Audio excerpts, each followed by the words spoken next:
Cool Figure TV. Revolutionary salute. Revolutionary salute. Like, share, subscribe. Welcome to the House of Revolution. You know I'm your humble host, the Yao Ming of Revolution. David versus Goliath.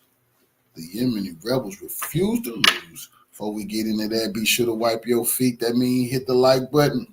Like, share, subscribe, support the platform, y'all. Well, Trump got himself into it, the U.S. into it. Is he going to declare war? Because the Yemeni rebels refused to stop shooting at our Navy, and he warned them what he would do. What is he going to do? Let's get into the content. The tit-for-tat strikes between the US and Houthis in Yemen suggest neither side is prepared to back down. Yemeni forces confirmed on Monday morning they targeted the US aircraft carrier USS Harry S. Truman, stationed in the northern Red Sea for the second time in 24 hours. And this is why. Dozens dead and many injured, including women and children being pulled from the rubble in the capital, Sana'a. The US airstrikes that caused this were on US President Donald Trump's direct orders. The minute the Houthis say, we'll stop shooting at your ships, we'll stop shooting at your drones, this campaign will end. But until then, it will be unrelenting. The Houthis don't not born that nonsense, son. You warned them to stop shooting. They shot at you again and again and again and again, and you doing news reports. You ain't declared war on Houthi rebels yet? Why haven't the U.S. declared war? Donald Trump, U.S. president, he said all hell gonna break loose. They better stop shooting. They shot at our Navy again, and we spent tens of millions of dollars defending ourselves once again. That is humiliation for the U.S. Trump. Why did you write a check that your ass can't cash? Invade Yemen. Yemeni armed forces succeeded in thwarting a hostile attack as the enemy was preparing to launch against our country.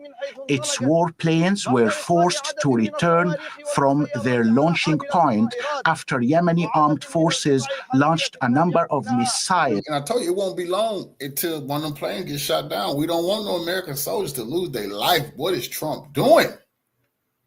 The U.S. went to go attack Yemen again, and the Yemen rebels caught a slip and started firing a bunch of missiles. The U.S. had to stop the attack and move around a little bit. It's getting kind of dangerous in that zone of contact. And drones at the aircraft carrier and several of its warships.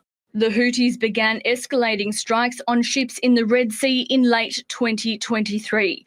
The latest strikes come after the Iranian-backed group said it would restart attacks on Israeli ally ships in retaliation for Tel Aviv blocking aid into Gaza.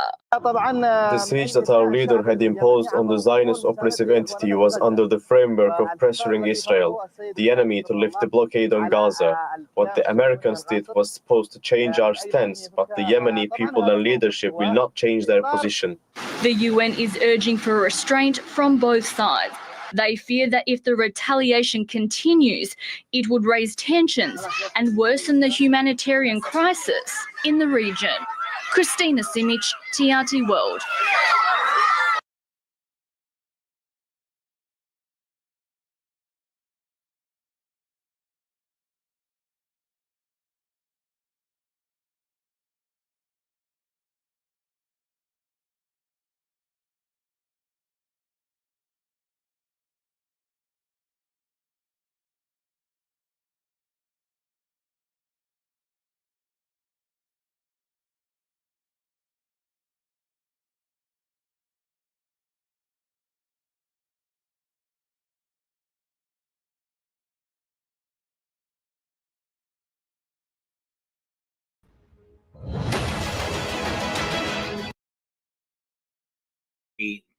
Attack on the Houthis and Yemen civilians over the weekend perpetrated by the Trump administration.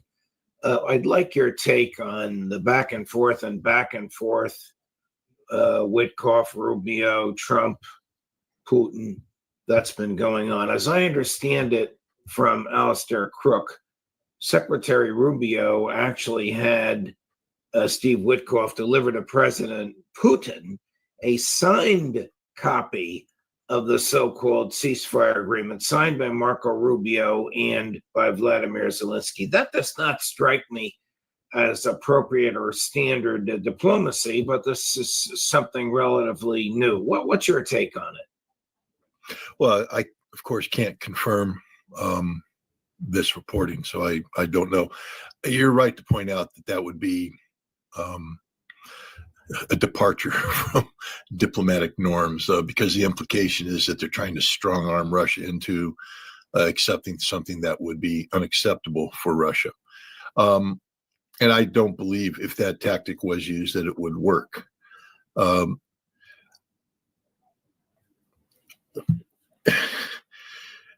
President Trump's trying to play a very weak hand right now. And the Russians have been, I think, extraordinarily gracious in not holding the president to account for the failures of diplomatic norm, for the failures of common sense, for the failures of decency. You know, the president, on the one hand, will articulate repeatedly how he understands that, Russia didn't start this conflict. He understands how this conflict came about. It's about, the expansion of NATO, which Russia took umbrage to. And the president said that Russia had every right. Then Marco Rubio turns around and says, rightly so, that this is a proxy war between the United States and Russia. I'll say that one more time. A proxy war between the United States and Russia. Ukraine is simply the tool for this. If you have that kind of comprehension, then why are you playing the game as if Ukraine has a say in anything that's going on here? Why are you paying attention to, the Ukrainian positions that, they must return the borders to 2014, 2022, that Russia must pay reparations? There's just an absolute inconsistency in the president's approach here. And while I don't want to predict the future, I will say that it will fail, because this is an existential issue for Russia, and this is amateur hour in the extreme to think that presenting a document signed by Marco Rubio and Volodymyr Zelensky is going to somehow twist the arm of a Russian president who's been at war for 3 years, who has taken the personal responsibility of the deaths of tens of thousands of his soldiers, who is the leader of his nation, is somehow going to throw that all away because Marco Rubio signed a damn piece of paper along with Zelensky. This is insanity. I'm surprised Witkoff went along with it, because how can the Russians, as astute as Foreign Minister Lavrov and as astute and patient as President Putin is, how can the Russians look upon Rubio, Waltz, and Witkoff as honest brokers? We're not honest brokers. We're co-belligerents. We're the principal belligerents by instigating and provoking the war and paying for it. Well, I think the difference, again, this is me speaking. I can't speak on behalf of the Russians, no matter how much the FBI thinks I do. When you look at the words of the senior Russians, they acknowledge that the Trump administration is seeking to move the relationship in a direction that the relationship should be in. That is one where diplomacy is reestablished, where diplomatic norms are recognized. And therefore, the Russians are able and willing to differentiate between the sins of the past and the actions of the present. And I think this is an accurate point. And no matter what we think of the Trump administration, good, bad, ugly, pretty, whatever, we do need to acknowledge that this is a distinct departure from past practice, that this is a different administration, that this administration wasn't in power in February of 2022, that this administration did not create the proxy conflict that's ongoing since February 2022, that this administration is not responsible for arming, for targeting, for directing the assaults undertaken by Ukraine against Russian territory, that this administration seeks. So the Russians are willing to overlook a lot of hiccups, stumbles, foibles, mistakes, because they think that this is the better direction to be headed in, but Okay. there's going to be only so much tolerance for incompetence. And at some point in time, if this incompetence seeks to strong arm Russia into doing something that's against Russian national interests, the Russians are going to say, "Niet." Very, very interesting and astute observation, Scott. Jumping to Israel, Netanyahu announced yesterday, Sunday, that on Wednesday he's going to fire the head of Shin Bet. Is there more here than meets the eye? Under Israeli law, according to the Israeli Attorney General, he can only be fired for cause, and Netanyahu has not articulated any cause. This is like firing the head of the FBI. Yeah, the Shin Bet has several investigations underway against Netanyahu. There is, of course, the years-old corruption investigation that Netanyahu has been working very hard to shape the judicial system so that he would never stand trial. And then there are a series of ongoing investigations related to October 7th and Netanyahu's actions in the aftermath of the initiation of this conflict by Hamas, the failures of leadership that took place. But I think more critically is the one that hardly anybody's talking about. Seymour Hersh has written about it extensively, and that is the absolute violation of law and breach of national security used by Netanyahu in an effort to shape a very politicized argument about the hostages. It was causing him a tremendous amount of political harm to shape that argument in a way that was favorable to him, but in absolute departure from the facts. He misrepresented a document whose secrecy was such that it was kept locked up in a room. Nobody was supposed to acknowledge its existence. He not only revealed its existence, but took the contents of this document and deliberately misrepresented it to spin it as if Hamas was the one responsible for sabotaging a hostage release deal, when in fact it was him all along.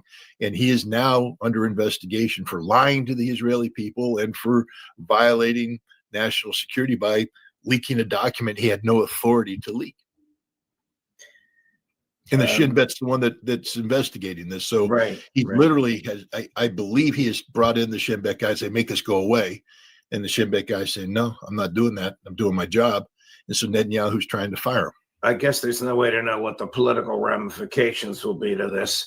According to Alistair Crook, the Israeli society is deeply divided between the Smotrich Ben-Gavirs, who believe that the Old Testament justifies their slaughter, and the more modern liberal Democrats, lowercase d, who believe in equal protection, equal rights, and a true democracy. I don't know how you bridge that gap. I really don't. I don't know how this is going to end. Well, the Israeli president agrees with you. And, Judge, this isn't a new problem. Prior to October 7th, 2023, there are hundreds of thousands of Israelis in the streets demanding the resignation of Netanyahu as he sought to change Israeli basic law so that he could take political control of the courts so that his corruption case would never go to trial. And, even reserve pilots said, "We will never fly again." And the Israeli president came out and said that Israel is on the cusp of a real civil war, not a civil conflict, not civil unrest, a shooting civil war between the opponents of Netanyahu and the supporters of Netanyahu. That was before. And a whole lot's happened since then that has only further torn Israeli society apart. So Israel is literally a nation that, has unbridgeable gaps. And the consequences of this will more than likely be some sort of civil conflict involving armed parties on either side, Jews killing Jews in the Holy Land. Before I ask you about the Houthis, I want to read a portion of the president's tweet. It's way too long to read the entire thing, but there you can see it's President Donald Trump's tweet about ordering the United States military. The more incendiary stuff is at the end. To all Houthi terrorists, now this is in caps, your time is up and your attacks must stop starting today. If they don't, hell will rain down upon you like nothing you have ever seen before, ! To Iran, support for the Houthi terrorists must end immediately. do not threaten the American people. Their president, who has received one of the largest mandates in presidential history or worldwide shipping lanes. If you do, beware, because America will hold you fully accountable and we won't be nice about it. All right, that's very Trumpian language. Can't you argue that the United States engaged in terrorism, Donald Trump and Pete Hegseth, by killing Yemen civilians over the weekend? Well, not only can you argue that, that's a cognizable action in any court that would claim jurisdiction. Give us the background and your understanding here. Well, I mean, first of all, the American people need to know that the Houthi of Yemen have been in war with the America via proxy since 2014. The Saudi Arabian Air Force, using aircraft provided by the United States of America, dropping bombs provided by the United States of America, bombs targeted by the intelligence provided by the United States of America, had been pummeling Yemen for a decade. And Yemen hasn't blinked.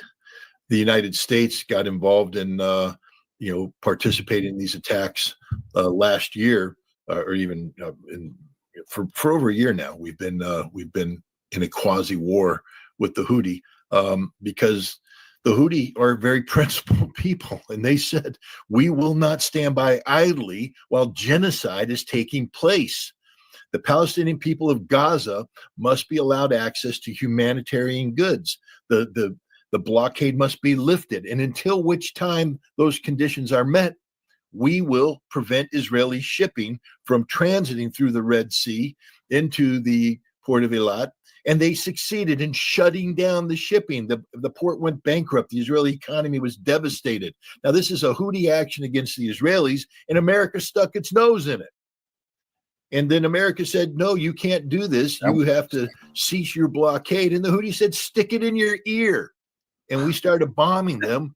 Terrible bombs, according to Trump. I mean, my God, what? Because Donald Trump ordered a bomb, it blows up with greater explosive force than the bomb that was dropped under Biden. Trump is an idiot. I hate to say that, and my wife is going to be very mad at me for saying this, but this is the kind of stupidity that a chairman of the Joint Chiefs of Staff has said, Mr. President, stop. Cease and desist. The Secretary of Defense has to do an intervention, say, please don't do this. You are making us look stupid. You're putting us in a bad situation. Yes. And it's unbecoming of the Commander-in-Chief to speak in this fashion about conflict when American lives are on the line.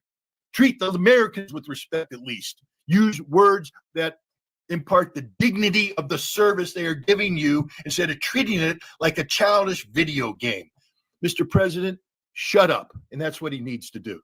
Shut up. If you're going to drop bombs, but quit pretending that because you're Donald Trump, the earth shakes greater because you dropped the damn bomb than somebody else. The bomb blows up, and you know who doesn't care? The Houthi. They don't give a damn, Mr. President. They're going to kick your ass just like they kicked everybody's ass because you can't follow through. All you can do is drop bombs, and your bombs won't stop them from firing missiles. And then you want to now threaten the Iranian people the same way.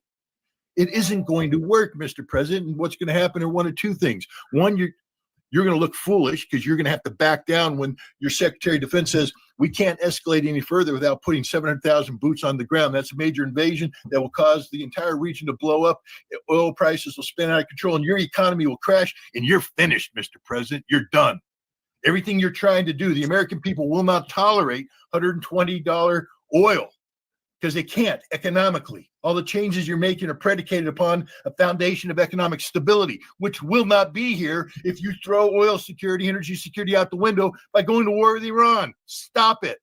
Or he will actually go to war, thinking that somehow American bombs ordered by Donald Trump take on some sort of angelic property and blow up with greater violence and more terror than any other bomb ever made.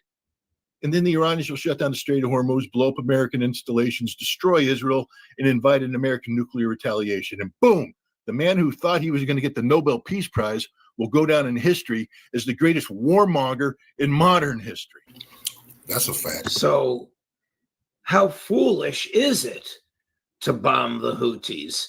What conceivable military benefit is there, or is the only benefit this crazy, as you call it, idiotic boasting for which he is known? This is it. Look, this could have been solved the easiest way in the world.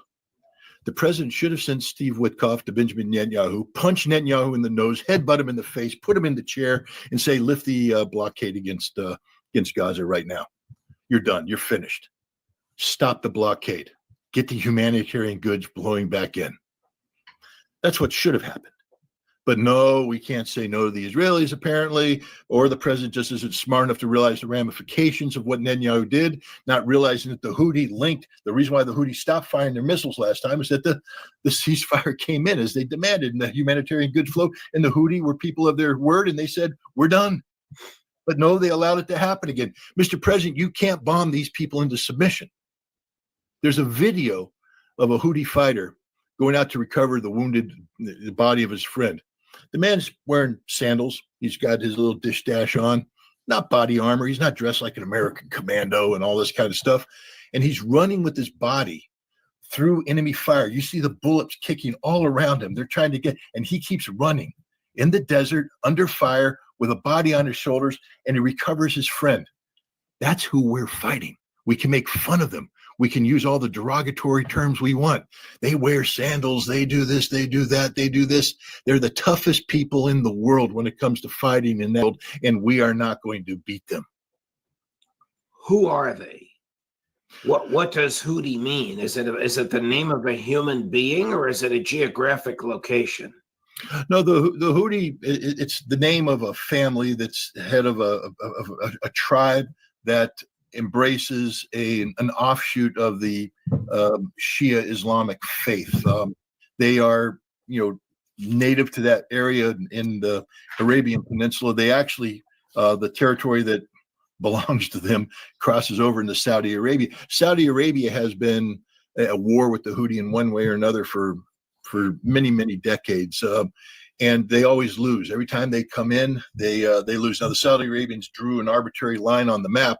If they continue this fight with the Houthi, one of the reasons why they had to have their ceasefires, the Houthi said, hey, you keep wanting to do this, we'll just come and take our territory back, which means they're going to take the southern part of Saudi Arabia. And they were moving in that direction. They can't be beat. They can't be beat. These are the toughest people in the world when fighting on their own territory. Sure. But they're very insular. They're extreme loyalty to themselves. They're used to being treated as outsiders by the non-Houthi. But like I said, these people are very resilient. They haven't been beaten yet, and they're not going to be beaten. Here's somebody who does not understand that, and he should. Cut number 6. What we can't ignore, and the reason why the president mentioned Iran, is because the Iranians have supported the Houthis. They provided them intelligence. They provided them guidance. They provided them weaponry. I mean, there's no way the Houthis, the Houthis would have the ability to do this kind of thing unless they had support from Iran. And so this was a message to Iran. Don't keep supporting them, because then you will also be responsible for what they are doing in attacking Navy ships and attacking global shipping. Well, it's curious. Just a little. When I was a weapons inspector in Iraq, about halfway through, we'd always ask the Iraqis, "Do you have any missiles you haven't declared?" And then it became apparent that they actually had an SS-21 Tochka, which is a short-range ballistic missile, but it had been provided by Yemen. And wait a minute, but I thought Yemen doesn't have any capabilities. Well, the Yemen provided the missile. They were experts in the missiles. Yemen had its own ballistic missile manufacturing capability. The Houthi, the Yemenis, have scientists trained in Western universities. They've produced from scratch hypersonic missiles using their own calculations, their stuff. They may receive some assistance from the Iranians on guidance and control in terms of components that are incorporated. But no, I would say that it's a mistake to denigrate the Houthi. Just like when I have people talk to me about Iraq, I was in a conversation the other day with somebody. They said, well, clearly the Iraqis got all their support from abroad because they're not capable of doing this on their own. I said, you don't know anything about the Iraqis. That extremely well-educated, capable engineers, some of the best in the world at what they do. And that's why they were able to accomplish what they accomplished. You denigrate the Houthi at your own risk. These are very sophisticated, educated, cultured people, and Marco Rubio would do well to go get advice. Maybe sit down with somebody like Alistair Crook, who has experience in the region, and can set him straight on this. And the other thing is, he needs to be careful about linking Iran and the Houthi together in a way that makes Iran culpable for what the Houthi do, because the United States provides a hell of a lot of weapons to a lot of people around the world who do a whole bunch of stuff with those weapons, and we open ourselves up to be treated in the same fashion. So if Iran is morally and legally culpable for what the Houthis do, the United States is morally and legally culpable for what the Ukrainians do and for what the IDF does in its slaughter. Here's a Houthi spokesperson. Maybe it's an AI translation, but it's a legitimate translation. Maybe Secretary Rubio or somebody on his staff will listen. Chris? The American enemy launched a blatant aggression against our country in the past hours, with more than 74 airstrikes targeting several areas in the governorates of Sana'a, Sada, Al-Baida, Hajjah, Dama, Marib, and Al-Jawf. The American enemy committed a number of massacres, resulting in the martyrdom and injury of dozens in a preliminary toll. In response to this aggression, the armed forces, with the help of God Almighty, carried out a qualitative military operation. It targeted the American aircraft carrier USS Harry Truman and its warships in the northern Red Sea with 18 ballistic and cruise missiles, as well as a drone, in a joint operation carried out by the missile forces, the drone air force, and the naval forces. Did the Houthis strike back at the aircraft carrier Harry Truman? 100%. Of course they did. They didn't succeed. The defensive capabilities of the carrier battle group were sufficient to shoot down these threats, but they struck back, and Judge, they're going to continue to strike back. They're not Why do we pick these fights, Scott? Arrogance, ignorance, ignorance. I mean, the two are the same. The arrogance, again, we could have prevented all of this if we had respected the legitimacy of the Houthi position, which is we are here as Arabs, as Muslims, defending our fellow Arabs and Muslims in Gaza from genocide. So please cease fire, get the humanitarian goods in. They weren't asking for Israel to surrender. They weren't asking for anything unreasonable. They just said, stop the genocide against the people of Gaza. And when the genocide stopped, the Houthis stopped. And that should have been a clear signal to the president. The easiest way to keep the Houthi out of this conflict is to keep the humanitarian goods flowing into the civilian population of Gaza. Why the president allowed Netanyahu to do this? Because now we have a carrier battle group. I mean, come on, Elon Musk and Doge. I'd like you to do a cost comparison of how much it's going to cost us to go into this military conflict with the Houthi that we're not going to win, versus telling Netanyahu to simply let the humanitarian goods in. I think you're going to find that we're going to lose billions, tens of billions, maybe even hundreds of billions of dollars over the course of this effort, and we're not going to win. And all we had to do is pick up the phone and pay whatever Ma Bell charges for a conversation between the president and Netanyahu, or send Steve Witkoff over, spend a couple $1,000s on airfare, and tell Netanyahu to cease and desist. For a guy who believes in, balancing the budget, this was really the easiest thing in the world. But the arrogance, we're America, we dictate outcomes, people must listen to us, do what we say. And now we're trying to dictate to the Houthi, who don't give a damn. They don't care about being bombed because they've been bombed for a decade. If you don't think that these people know how to survive in bombing, and what are we going to do? Escalate? Let me tell you the other reality about the United States right now. We have no clue who or what we're bombing. Okay, these are mobile relocatable targets. We're going to hit sites that we think there's something there. We're going to bomb them, but look what happened. We're killing civilians, innocent civilians, and our frustration is going to grow. This is a repeat of Desert Storm all over again during the counter Scud campaign that I played a very big role in, we didn't blow up a single target because we couldn't find them. We didn't know where they were, but we blew up a lot of buses. We blew up a lot of tents. We blew up a lot of trucks. We killed a whole bunch of innocent people in our frustration trying to stop a military problem we didn't understand. We don't understand the Houthi problem, and yet we're going to continue to escalate and bomb. According to Donald Trump, it's going to, be worse than you've ever seen. All we're going to do is kill innocent civilians by the thousands, putting us on the same page in terms of, acts of genocide that the Israelis are. Did something happen recently that provoked this, or did Trump just wake up on Saturday morning saying, let's conduct a bombing raid this afternoon?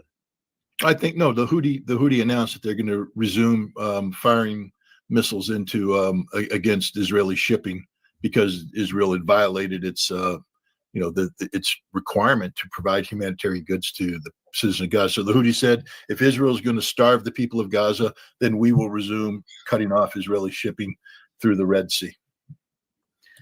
Scott Ritter, thank you, my dear friend.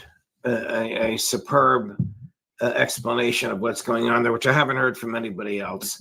I wish the White House would listen to you and Alistair Crook and the others that have a far better grasp of what's going on there than the people around whom the president has chose to surround himself. Thank you, Scott. Just a quick, I just want to throw this in there.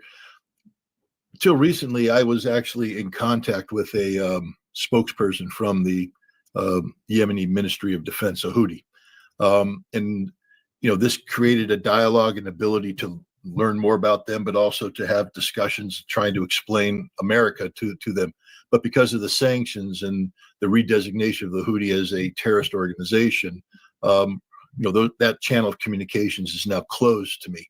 And I just want to point out to the American people that when you start shutting down lines of communication, because we need information. You're not going to get accurate information from Marco Rubio or from the Trump administration when it comes to this issue. It's going to be highly polarized, incomplete data.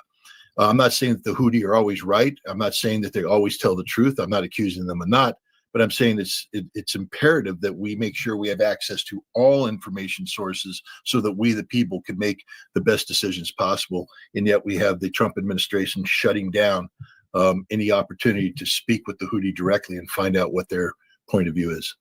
Well said, my dear friend. Thank you very much for joining us. We'll see you again.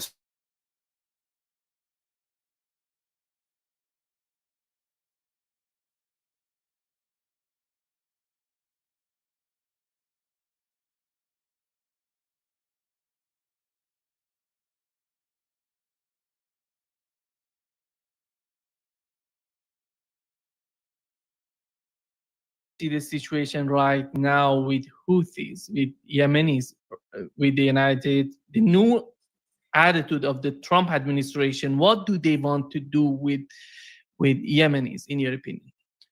I think the Yemenis are just a pawn for the Trump team who's trying to start a war with Iran. This attack on Yemen was completely unjustified. The Houthis had just, been making threats to Israel if they didn't follow through on the ceasefire and allow humanitarian aid into the Palestinians, the people of Gaza, that then they would renew the attacks and shut down the Red Sea. They've honored the ceasefire agreement. They had not engaged in any other attacks. And here, the United States on its own decides to launch, bombing runs. And in the course of it, they've killed, I've heard at least 13 people. There are others have suggested as upwards of 100. But the United States murdered children. And that's exactly what it's murder. This is not incidental casualties. This is innocent blood that the United States has shed. Disgusting. And it really sickens me to see it. And so now Yemen's going to strike back. Reportedly, they've fired missiles 2 straight days at the USS Harry S. Truman, the aircraft 18, carrier. yeah. Yeah. So I see no independent confirmation of that. You've not seen the U.S. Department of Defense come out and confirm it. Of course, they haven't denied it either. So yeah, I just don't know. We're not seeing any video images, nor are we likely to. But I'm sure that Yemen will respond and will retaliate if they haven't already. Larry, here is what Rubio said in terms of the conflict with Yemenis, with Houthis. Of these people controlling which ships can go through and which ones cannot. And so your question is, how long will this go on? It will go on until they no longer have the capability to do that. Yeah, it seems to me the same sort of attitude on the part of the war in Ukraine, that we're going to fight Russia until they don't have any. To the bitter end. Yeah, we're with it to the end. Oh, guess what? The end is here. The Trump administration is laboring under the false assumption or belief that the Biden administration didn't launch any kind of serious attacks on Yemen, that the Biden administration was just using pinpricks and just, show they were for all show, no substance. So that's nonsense. They kept trying to knock out the Houthi capability and found out it was too difficult to do. These are mobile missile launchers. It'd be one thing if Yemen had fixed military bases and with these, installed missile launchers and silos. Yeah, the United States could probably take those out. But that's not what Yemen has, and they're moving them around.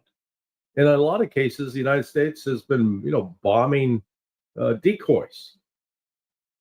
And in the course of this, I looked at Perplexity AI. They say that the Houthis have shot down 30 MQ-9 Predator drones.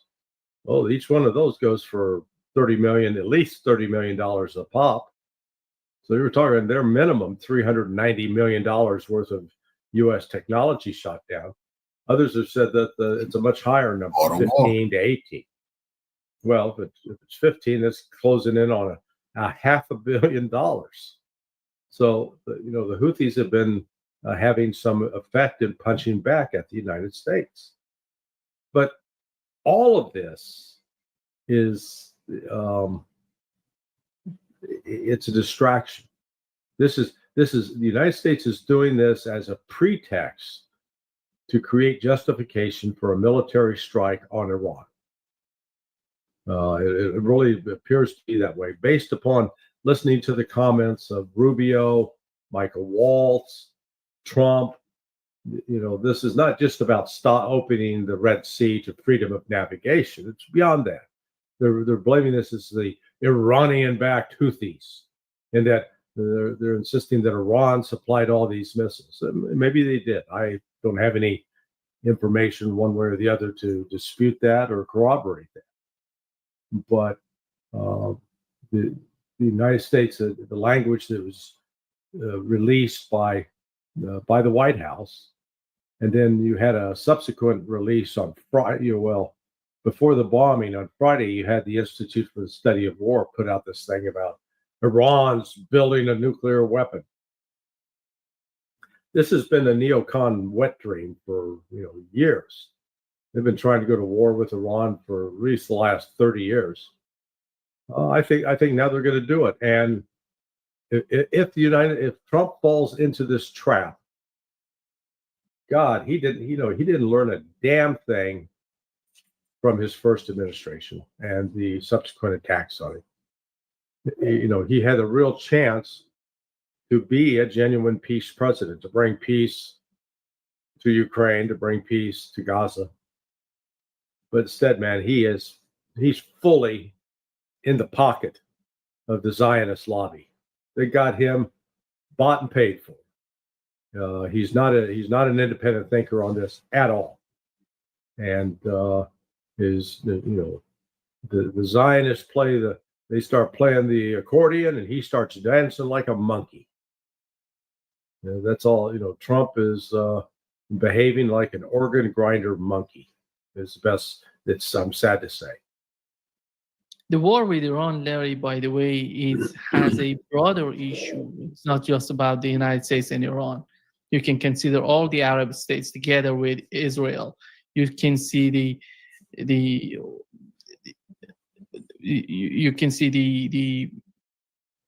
waterways of Bab el-Mandab, and as we see the Red Sea that Houthis are controlling, and Hormuz in Iran. Right. Close to Iran. How is Donald Trump prepared to do that? Is Donald Trump, because the way that he's fighting with Canada, Mexico, Europe, Greenland, Europe, Greenland, Panama, and sending troops to Panama. Right now, they wants to fight Iran and Houthis. What is the economy that he was talking about?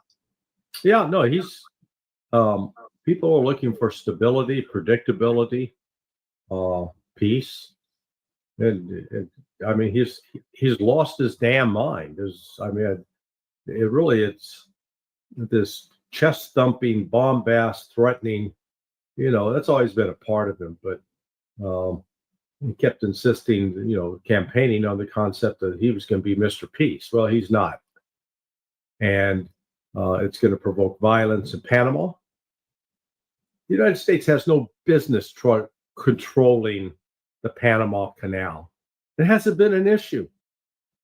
They blame the Chinese. The Chinese were running the place the entire time that Trump was president, from 2017 to 2020, for God's sake.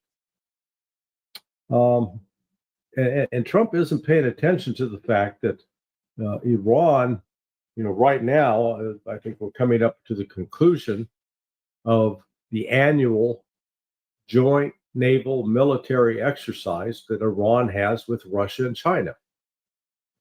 Now, it's interesting. You go on, you search the internet and say, this is the fifth time they've run this exercise. Okay, here we are in 2025. So go with me.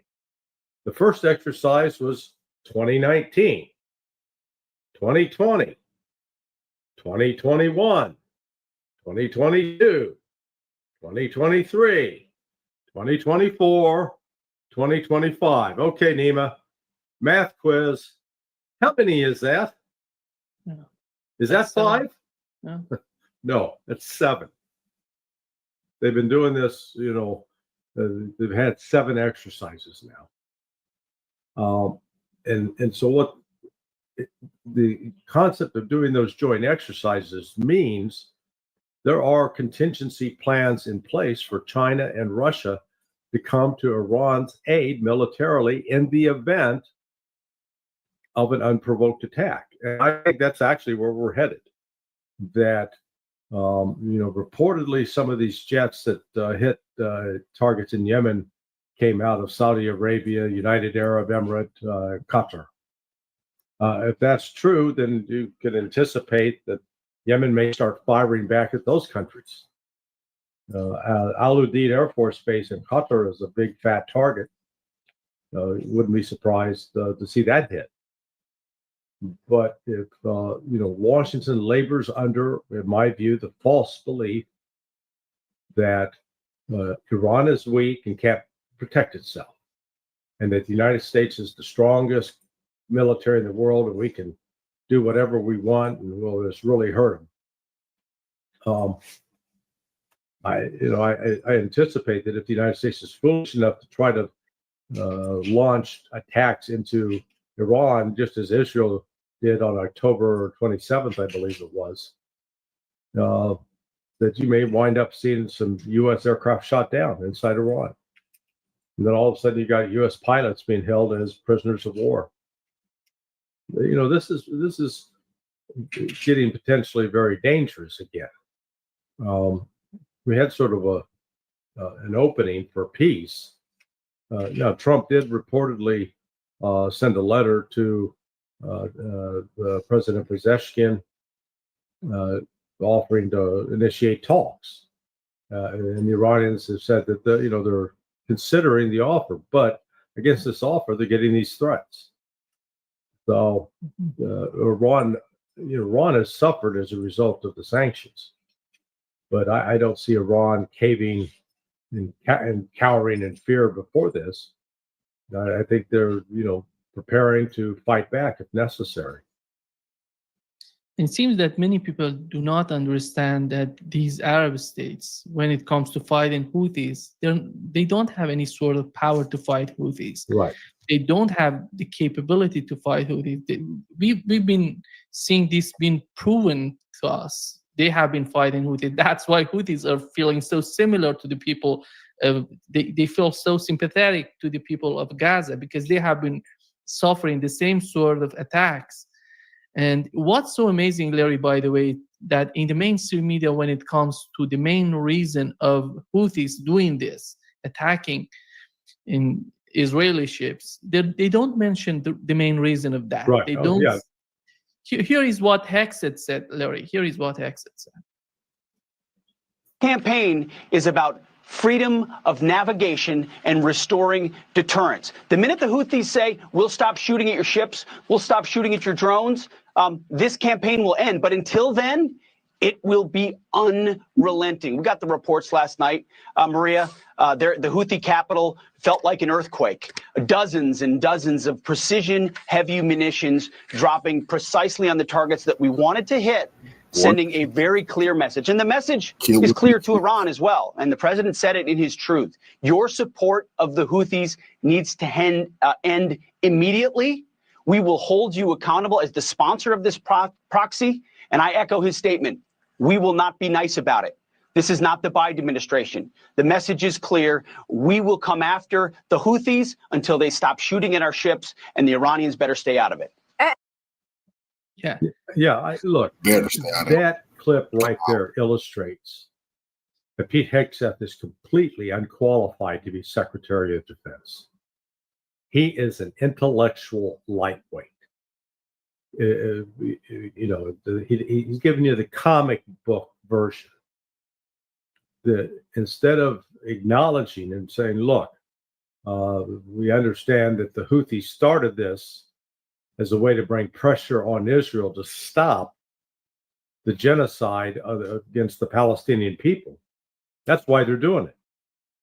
And instead of him truthfully acknowledging that since the ceasefire that both Hamas and the Zionists accepted, that the Houthis had not carried out any further strikes, and they hadn't carried out any further threats against shipping. So this was, if anything, an unprovoked attack by the United States. It was an act of war by the United States, completely unjustified. Now, instead of acknowledging that, there was a way to actually stop the harassment of Israeli shipping, which was for the United States to use its power and influence to compel Israel to stop the murder of Palestinians, to respect the boundaries of the West Bank and Gaza Strip, and to stop allowing settlers to, rob the Palestinian people of their land. But instead, the United States is enabling all of that. And so this conflict was going to continue, and more people are going to die. But to the credit of the Houthis, they're the only country in that region standing up and actually doing something to try to support the Palestinian people. Everybody else, particularly Erdogan of Turkey, good God, what a fraud he is. Larry, here is what Witkoff said in terms of the ceasefire between Israel and Gaza. Israel is a non-starter, Jake. I spent, along with Senior Policy Director Eric Traeger from Mike Waltz's office, I spent close to 7.5 hours at the Arab Summit. We had really positive conversation there. I would describe it as game-changing, but for Hamas's response. So we spent a good deal of time talking about a bridge proposal that would that would see the release of 5 live hostages that included Edan Alexander, and also, by the way, see the release of a substantial amount of Palestinian prisoners held in Israeli jails, which would be a wonderful thing for these Palestinian families. And I thought the proposal was compelling. The Israelis were informed about it and advised about it beforehand. And after waiting for 2 or 3 days from Hamas, which is their usual mode, we got an unacceptable response. I'm not going to go into the specific details of what made it unacceptable, but it was totally unacceptable. I think there's an opportunity for them, but the opportunity is closing fast. What happened with the Houthis yesterday, what happened with our strike ought to inform as to where we stand with regard to terrorism and our tolerance level for terrorist actions. And I would encourage Hamas to get much more sensible than how they have been.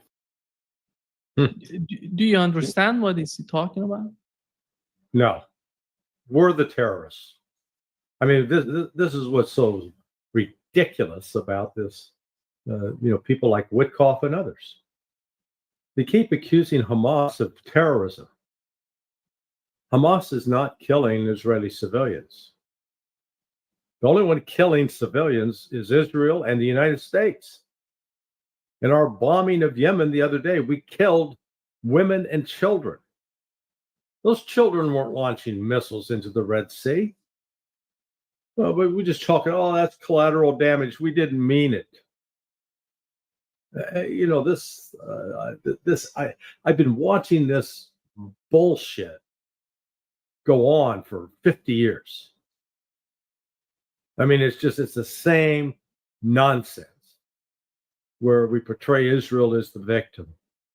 We portray all of the Palestinians and Arabs as the great evil, and then justify using violence against them in ways that we would, if it was used against us, we would condemn and be rightly outraged. So, I think, whatever attempt at playing an honest broker Witkoff had tried,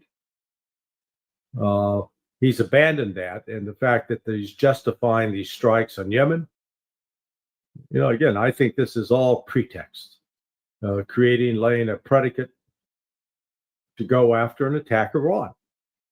But again, the situation with Iran has changed in light of the security agreement that Russia signed with Iran on January 17th.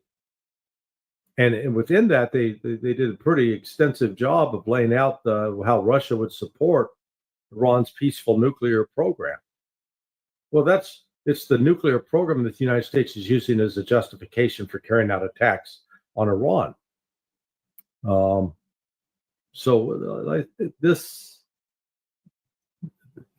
has the potential to fall apart and get extremely messy.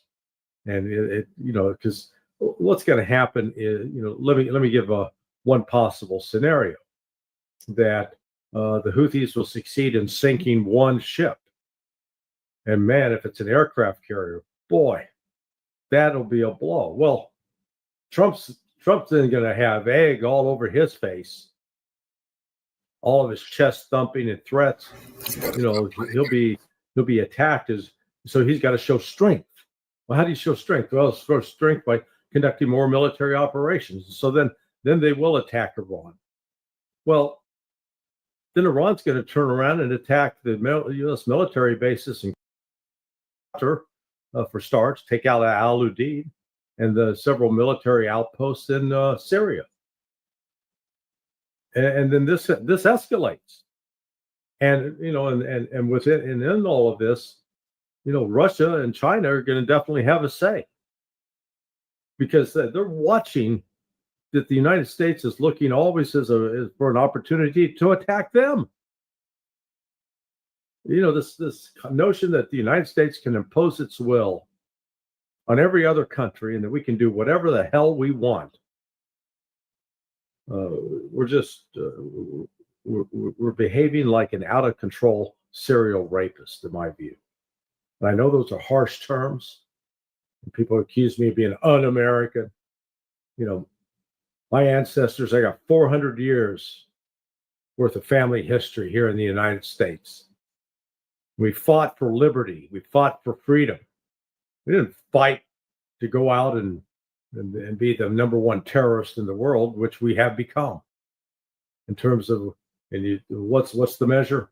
How many civilians have we killed for political purposes? That's the definition of terrorism. Mark, how much of a problem is Netanyahu for Trump 2.0? I don't know. He seems perfectly happy pushing Netanyahu's chair in.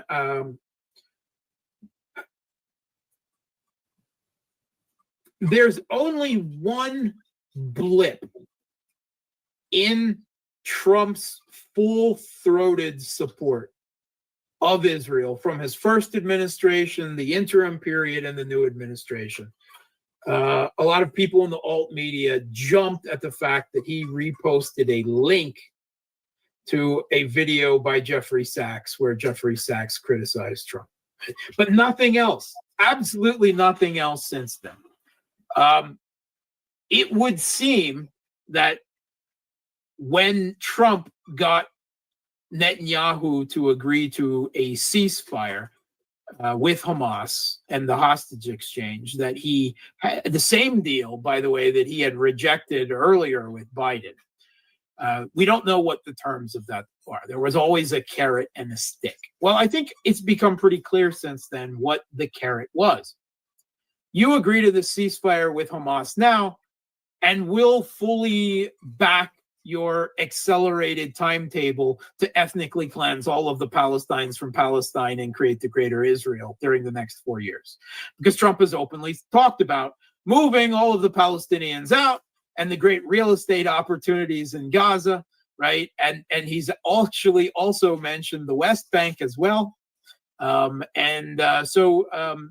know, that has been the slow motion policy of every Israeli and American president for decades, right?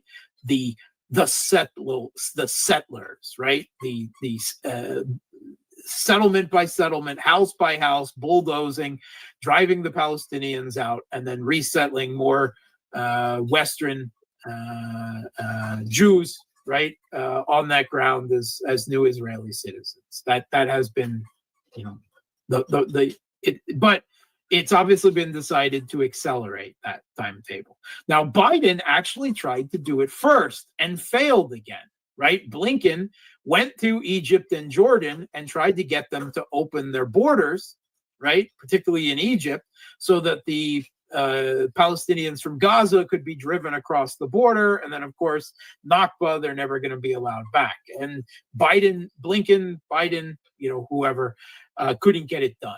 While Trump is now applying pressure again, and for the moment, the Egyptian president, at least, possibly the Jordanian leader, king, this Western puppet, still appear to be resisting that idea. But I think Trump can ultimately put a lot of pressure on them because the Egyptian military is to a large part funded by the United States and has been for decades. And Egypt is in a very bad economic situation. The only thing that's keeping them from that right now is Saudi Arabia. Because Saudi Arabia also finances Egypt to a very high degree. I don't see a lot of space between Trump and Netanyahu right now. I see Trump and Netanyahu, that Trump is doing everything that Netanyahu wants and within reason. I mean, sure, Netanyahu would like Trump to go to direct war with Iran tomorrow. Okay, that's the not within reason part. But other than that, if Trump has already green-lighted and normalized the ethnic cleansing of the Palestinians. I mean, he can call it whatever he wants, a real estate deal. We'll give them a much better place to live. I saw just today a small news report that the Trump administration was going to Somalia. And Associated Somalia, Press reported that. reported that, trying to get Sudan, Somalia, them to take the Somaliland. Palestinians in, right? They're fully behind this, right? And if Netanyahu could get that out of Trump has already normalized and greenlighted it. The Europeans didn't raise an objection in the slightest. The Western mainstream media barely blinked. That's where we are. He's already got the West completely or almost on board with the abrupt and complete ethnic cleansing of the Palestinians and the creation of Greater Israel. So what more could Netanyahu ask for? Nothing, right? I mean, that's already insane. So I don't see a lot of light at the moment between. So I don't see that Netanyahu presents a real problem for Trump at this point. They seem to be on the same page, at least right now. And that is a horrible, horrible page. Obviously, he sent a letter to Iranian leadership, and he wants to negotiate with them, but threatening them and putting more sanctions. And how do you see the way that the Iranian leadership and the Iranian president, even, he said that they're not going to negotiate under pressure the way that Donald Trump is trying to impose negotiations? Okay, so the Iranian supreme leader, right, came out and already quite some time ago said that there can be no negotiations with the U.S., that they are always duplicitous, they never adhere to anything, and that it is wrong to try to negotiate with them. There can be no negotiations with them. And after seeing Trump rip up the JCPOA before and everything that's happened since, right? How can you, bringing whatever role the U.S. And Israel played alongside Turkey in bringing Al Qaeda to power and genocide in Syria, how can you question that? But even the Iranian president, who was, presenting himself as a reformer who wanted to improve relations with the West, Pezeshkian, a man who has already gained the ire of what is left of the axis of resistance for his, shall we say, pacifism or his refusal to back them, right? As they've come under extreme threat, not just Hezbollah, but others as well.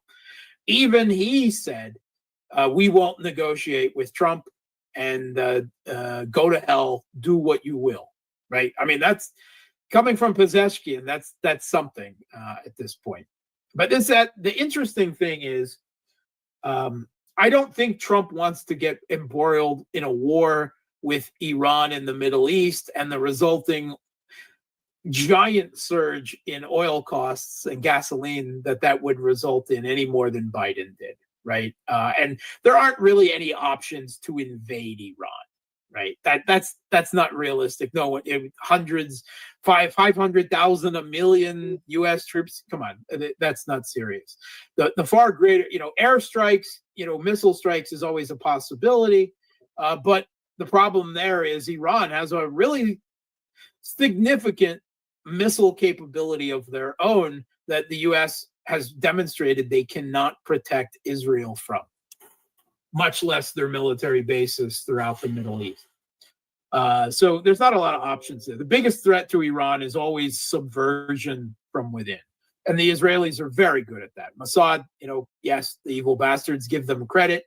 They can assassinate people. They can conduct terrorism and sabotage and whatever they want. They have very powerful networks of minorities, of terrorists, of everything built up within Iran. That's the real threat. That has been reduced somewhat because of Trump's own internal war against the deep state, his purging of U.S. aid and the NED, right? Not because he doesn't believe in the work of the U.S. aid and the NED, but because he identified them as absolutely full of his domestic political opponents, and he wanted them brought to heel. He's not getting rid of U.S. aid. Exactly. He's transferring it to Rubio's control in the State Department. So don't have any illusions about what's happening there. But that will limit their ability to reinforce Israeli efforts in that regard over the next 4 years. And the interesting thing about that is that Russia, right away in their initial contacts now with the Trump administration, have suggested that they could talk to Iran for the Americans. And the Iranians have seemed to, well, we'll consider if the Russians are in the room again, because they were actually there when the JCPOA was created. And the Iranians won't do business with Trump, they said, right? You ripped up the JCPOA that we already didn't like, but worked for years to achieve. And you assassinated Qasem Soleimani, not only our IRGC general, but a man whom could very well have been Iran's president right now. He was that charismatic and that popular if he hadn't been killed. So we won't talk to you. But if the Russians are in the room, well, maybe. And Russia and Iran have this new improved strategic partnership. The Russians seem convinced that this will keep Iran from pursuing a nuclear deterrent by giving them a powerful conventional deterrent in the form of a new air defense and electronic network that Russia has, according to a lot of accounts, already begun building for Iran, something that will take a few years to build. But Russia is presenting them as, well, if we're in the room, the Iranians will talk to you, right? And we can keep them from the nuclear path that is supposedly the biggest concern. I don't actually necessarily buy that that's the biggest concern. I always thought that that is more of an excuse for Israel to goad the U.S. into an attack than anything else. But that provides if the Trump wants to accomplish things, let Israel do what it wants with the Palestinians, but otherwise stay out of the Middle East and concentrate on China. Look, at every U.S. leader since Obama has been, we want to pivot to China, but been caught up amongst other things along the way and never gotten to it. Trump seems to want to settle the Russia-Ukraine. Yes, he wants to settle it on American terms, and I don't know if that's possible. I certainly hope not. And he would like to, I think, let Israel do what they want, but prevent a wider war with Iran in the Middle East over the next 4 years. I think that's probably their goal, right? It doesn't mean they don't want war with Iran. It's just, again, like Biden, they don't want it now. They've got other things on their plate. So the Russians have that card in negotiations that they can present. We can talk to the Iranians like you can't. And if your concern is, dialing back their support for the axis of resistance and making sure they don't follow a nuclear armament path, well, we can talk. We might be able to guarantee that. I think that both things are likely anyway, but the Russians might be able to use that as leverage in conversation. So it's very interesting how Russia is trying to present that opportunity there. And it is not completely, again, the Iranians are not completely adverse to that. They've already indicated that. So that's a possibility.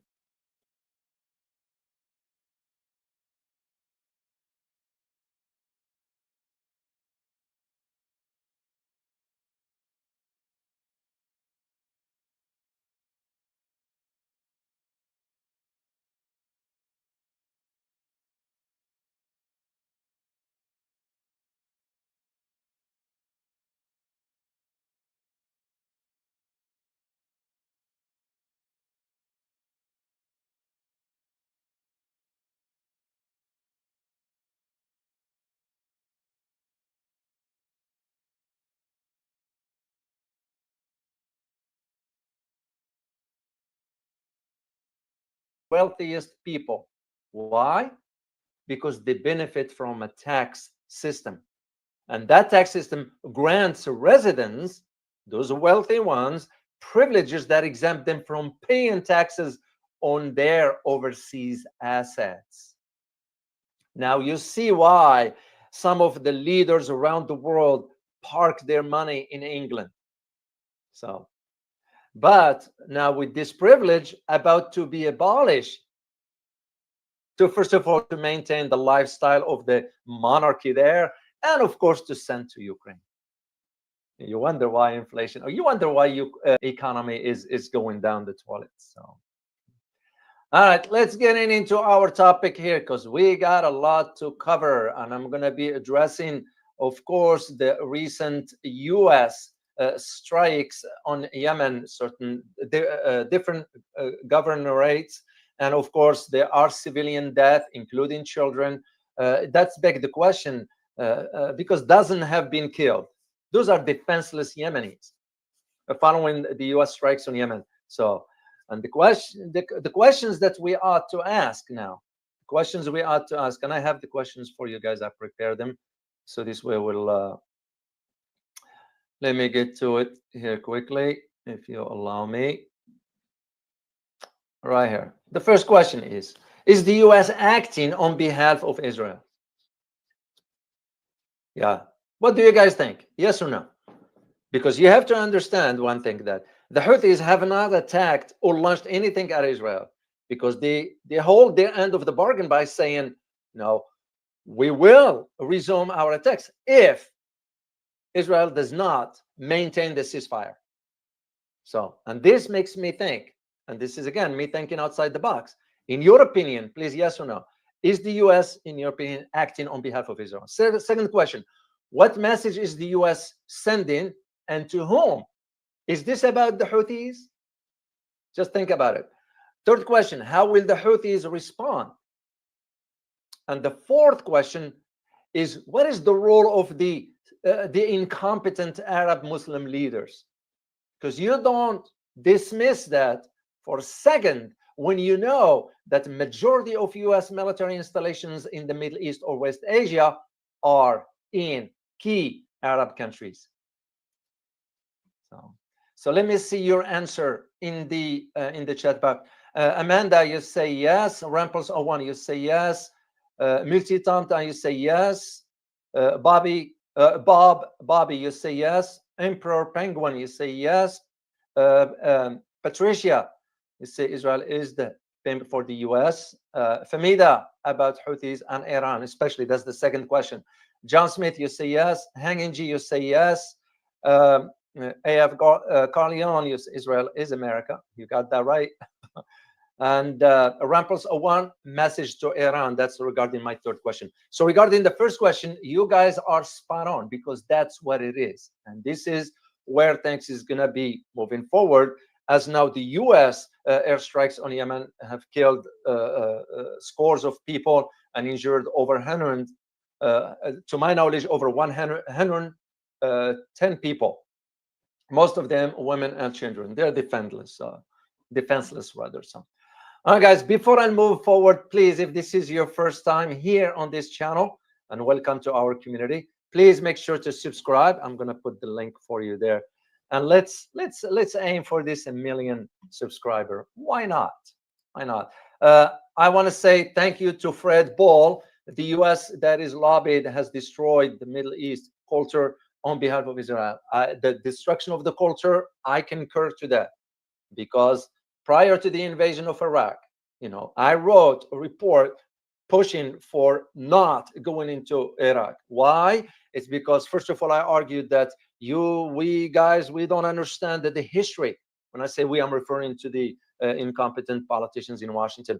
They don't understand the history of Iraq in the past. And to those who understand the history of Iraq, if you know one thing about Iraq, Iraq was the center of the Arab civilization. That is where the grammatical rules of the Arabic language started. And if anybody who knows Arabic and speaks Arabic here, you will understand when I mentioned to you one of their top philosopher or thinker or poets, whatever term you want to use, Abu Tayyib al-Mutanabbi. There is a boulevard in Baghdad that is named after him.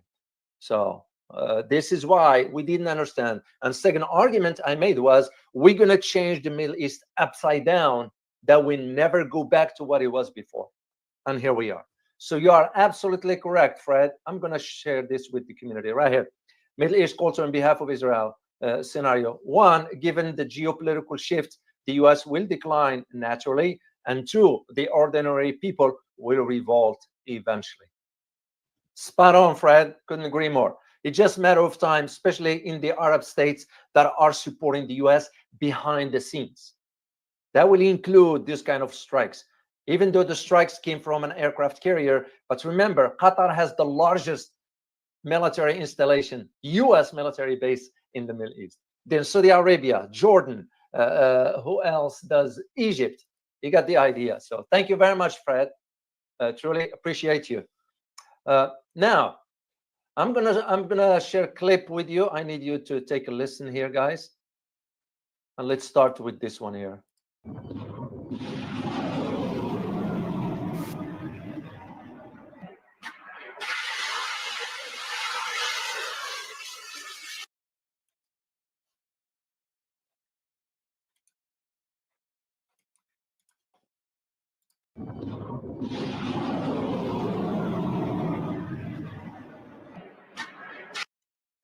All right, I just wanted to start with that clip first. Of course, it's heartbreaking, and I'm going to detail everything as I move forward. So, but the first thing I feel that you need to know is at least who are the Houthis. A lot of people do not know. They think that they're these rebels in the mountains, whatever.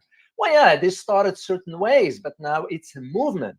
I mean, they are in charge in Yemen, in Sana'a. This is what it's all about. It's because they are now willing to do the bidding for the Americans, like what the previous president, the late president Ali Abdullah Saleh did.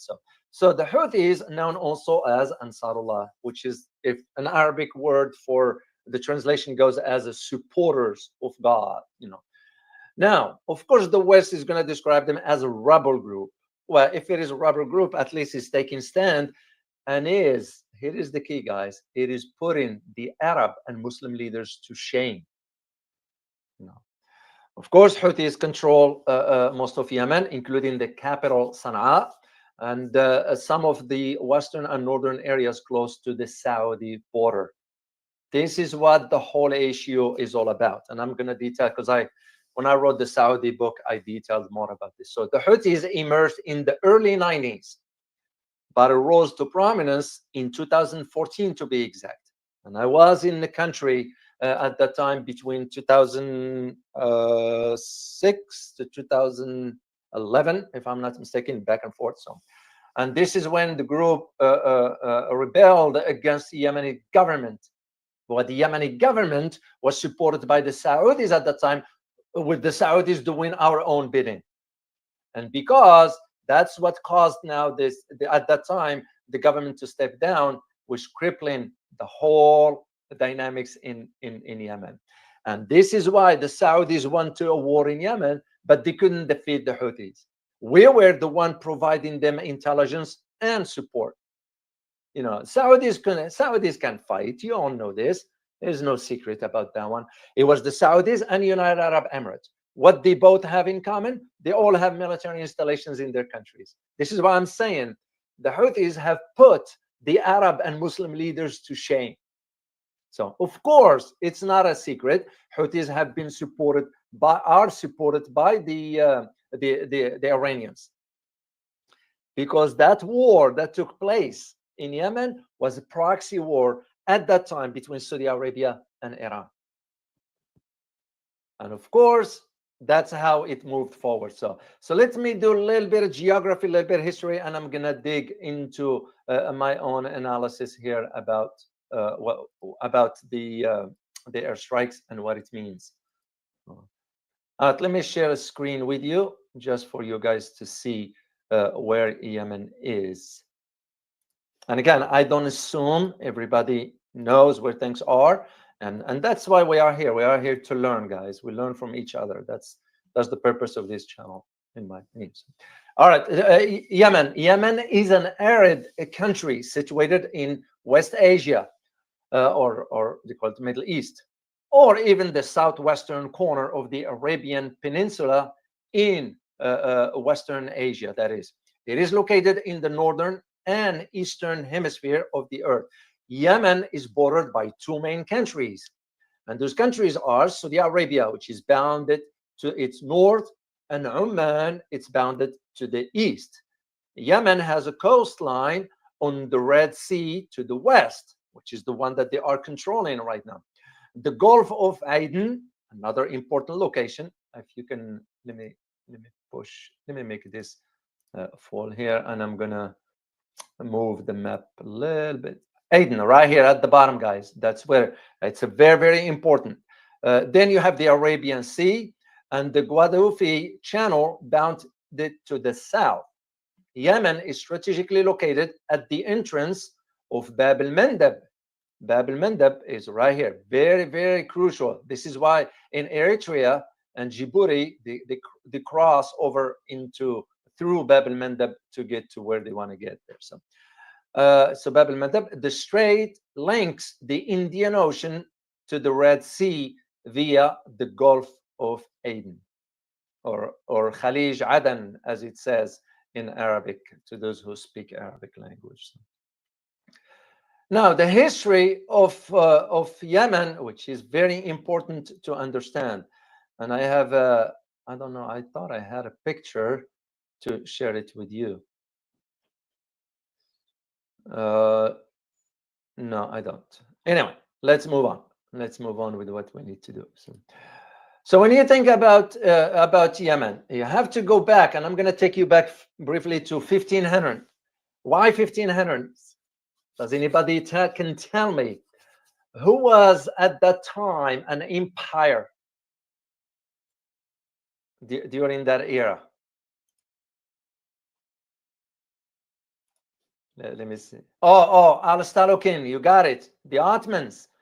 It's very important for you guys to understand why that is so. So the Ottomans absorbed part of Yemen into their empire, but are expelled in the 1600s. In other words, a century later. Fast forward to 1839. Why 1839? Because Aden came under the British rule. And that's when the Suez Canal, it was the same time, opened in 1869. And that's where it served as a major refueling port. So this is what's important about this. Interesting enough is that the Ottoman Empire returned in 1849, but only returned to the north. That's very important to understand, because you're going to see moving forward the north and the south. Fast forward to 1918. What happened in 1918 for the Ottoman Empire? It dissolved, and North Yemen gained independence of feudal rule and succeeds. So now, at that time, the independence, once it gained its independence, it was ruled by none other than Imam Yahya. He's well known in Yemen. Ask any, especially the older generation, they will know who Imam Yahya is. So what happened to Imam Yahya? In 1948, he was assassinated. But his son, he had a son by the name Ahmed, fights off the opponents of feudal rules and succeed his father, meaning he took over. Fast forward to 1962. This is the key. Imam Ahmed died, and is succeeded by his son. However, the army seized power and set up Yemen as the Yemen Arab Republic. They put a new name to it. So, and that in itself, the moment they did that, that sparked a civil war between the royalist supported by Saudi Arabia and Republicans backed by Egypt. This is what I need you to understand. Why the Arab leaders now are put to shame for what the Houthis is doing, because Houthis are taking stand against this mighty American power, which, by the way, you all know. Look what we did in Afghanistan. Look what we did in Iraq. What makes us think that we're going to do this? We're going to be able to defeat the Houthis in Yemen? I'm telling you from the get-go. Yemen's not going to back down, no matter what they say. So. But what was important is for you to understand that history aspects of it. And this is why you know that Egypt and Saudi Arabia played a role into all this. And this is when South Yemen was formed in 1967. And that's when Britain withdrew from the South after years of pro-independence. So fast forward I'm going to take you back, guys, to 1986. Why 1986? Is because that's when thousands of Yemenis die in power struggle in the South, which effectively drives the first generation of leaders from office. Because before that, it was one particular guy, and he died. That's the former president. Ali Abdullah Saleh became the president of North Yemen. I met him personally when I was in one of my trips to Yemen. I didn't talk to him. There was no need for me to talk to him, but he was like standing literally quite a distance from me in a military installations, was passing by, and we kind of locked eyes to eye, but I wasn't authorized to talk to the guy or say hi or whatever. So he does not need to know who I am, whatever. So but anyway, I remember seeing him there. Now, why is this important? It's because we used Ali Abdullah Saleh to do our bidding in that part of the world, believe it or not. So, and in 1990, the two Yemens, meaning Yemen North, Yemen South, reunited with Ali Abdullah Saleh as president, you know. But also, that was during the same time. What happened in the 1990s? That's the beginning of 1990. What happened? You guys should know. In 1990, major event in the world, of course. And it's not pertaining to Yemen in itself, but 1990. Saddam, no, good try. Iraq, no. Has nothing to do with the Middle East. Has nothing to do with the Middle East. 1991, the beginning of something major. Iraq, Gulf War. No. 1990. USSR. Carl Leon, you got it. USSR, the beginning of the demise of the Soviet Union. Why is this important? Because Yemen was a client of the Soviet Union. That is why it's important to understand that. So in 1994, President Saleh declared the emergency, state of emergency, and dismissed the vice president at that time. So, and that's what set the beginning for even the tensions between Yemen and Eritrea over some sort of Hanish Island, if you know, which is on the Red Sea, and that's the International Court or arbitration awarded the island, the bulk of the archipelago, to Yemen in 1998. That is one. And of course, I'll take you back to 2000. That's when AQ attacked the U.S. naval Cole, USS Cole, and you know the history from that one. So now, the key important is in 2004, which is where hundreds died as troops battled the Shia insurgency led by Hussein al-Houthi in the north.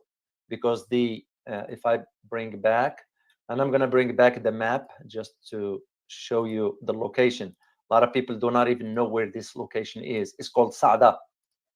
Sa'da is considered, right here, guys, Sa'da. That is the headquarters of the Houthis. That's where they are. And if you look at Sa'da, which is closer to the border with Saudi Arabia, and this Al-Rub' al-Desert, and I do have, let me show you a picture from the Rub' al-Khali because I've been there. It's right here, this area that has nothing but just, there's nothing there. It's just a desert. So all this comes close. Yes, I was sitting on a cliff. I guess it wasn't my time yet. So, but that's just what it is. So, and all this is nothing but a desert. Sa'da, that's what I need you to understand, because that's where the headquarters of Yemen, the Houthis, I'm sorry, the Houthis, that is. And this is where the Houthis demand reform and so forth, and led to the 2011, and one thing led to the next, and the AQ and so forth. So we intervened in Yemen, of course, with the airstrikes. We started in 2015, and this is where you have the Saudis came in with the United Arab Emirates. And I'm going to put a link for you guys if you want. Just read up on it later on, and I'm going to get into my analysis for on this one right there. But it's very, very important to understand the history, because without it, things will not make sense to you. So now, you think, if I had a chance to read an article by Mariam Ali, very interesting. There are some key points there, and it makes sense as to, for example, why the U.S. attacks targeted Sada. Once again, is the location we talked about. It's very, very important. I think I have a map of where the targeted U.S. And I'm going to share it with you here as a picture, not as a. Let me get to it right here, guys. Those are the targeted locations, and one of them is right here at the north. That's for Sada. And this is where in Sada, there were about 12 raids were reported in Sada, which means strikes. And that was on power stations in the town of Dahyan, which caused a blackout in that. Yeah. Then you have Ib. Ib is a governorate, Mudiriyat Ib. The deadliest attack occurred in the district of Gaza, in the Ib governorates, where U.S. warplanes targeted 2 residential buildings, killing at least 15 people, according to the Houthis. So now, if you are to do this, to conduct the airstrike, why would you target the civilians? Because what makes now what the U.S. is doing versus what Israel has done against the civilians.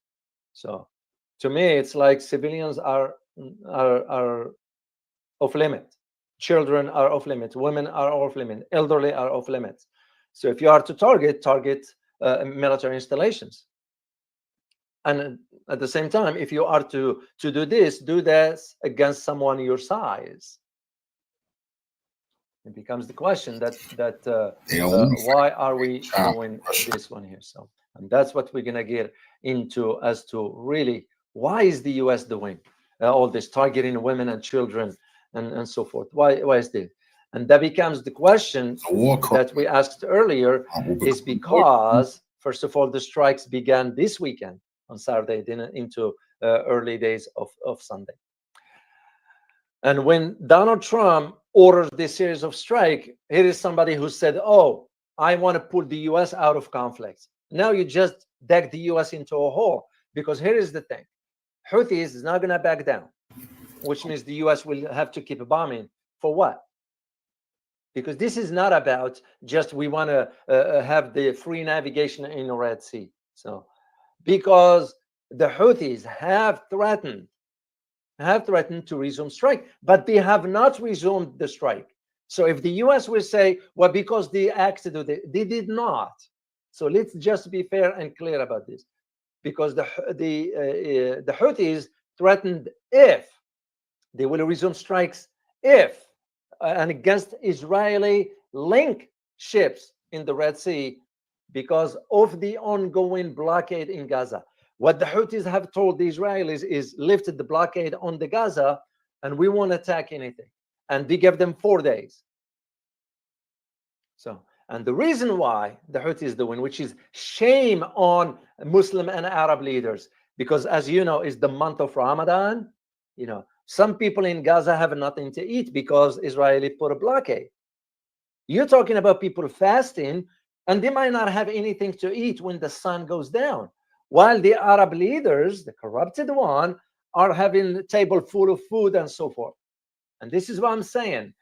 Literally, the Houthis put the Arab leaders, Muslim leaders, into shame.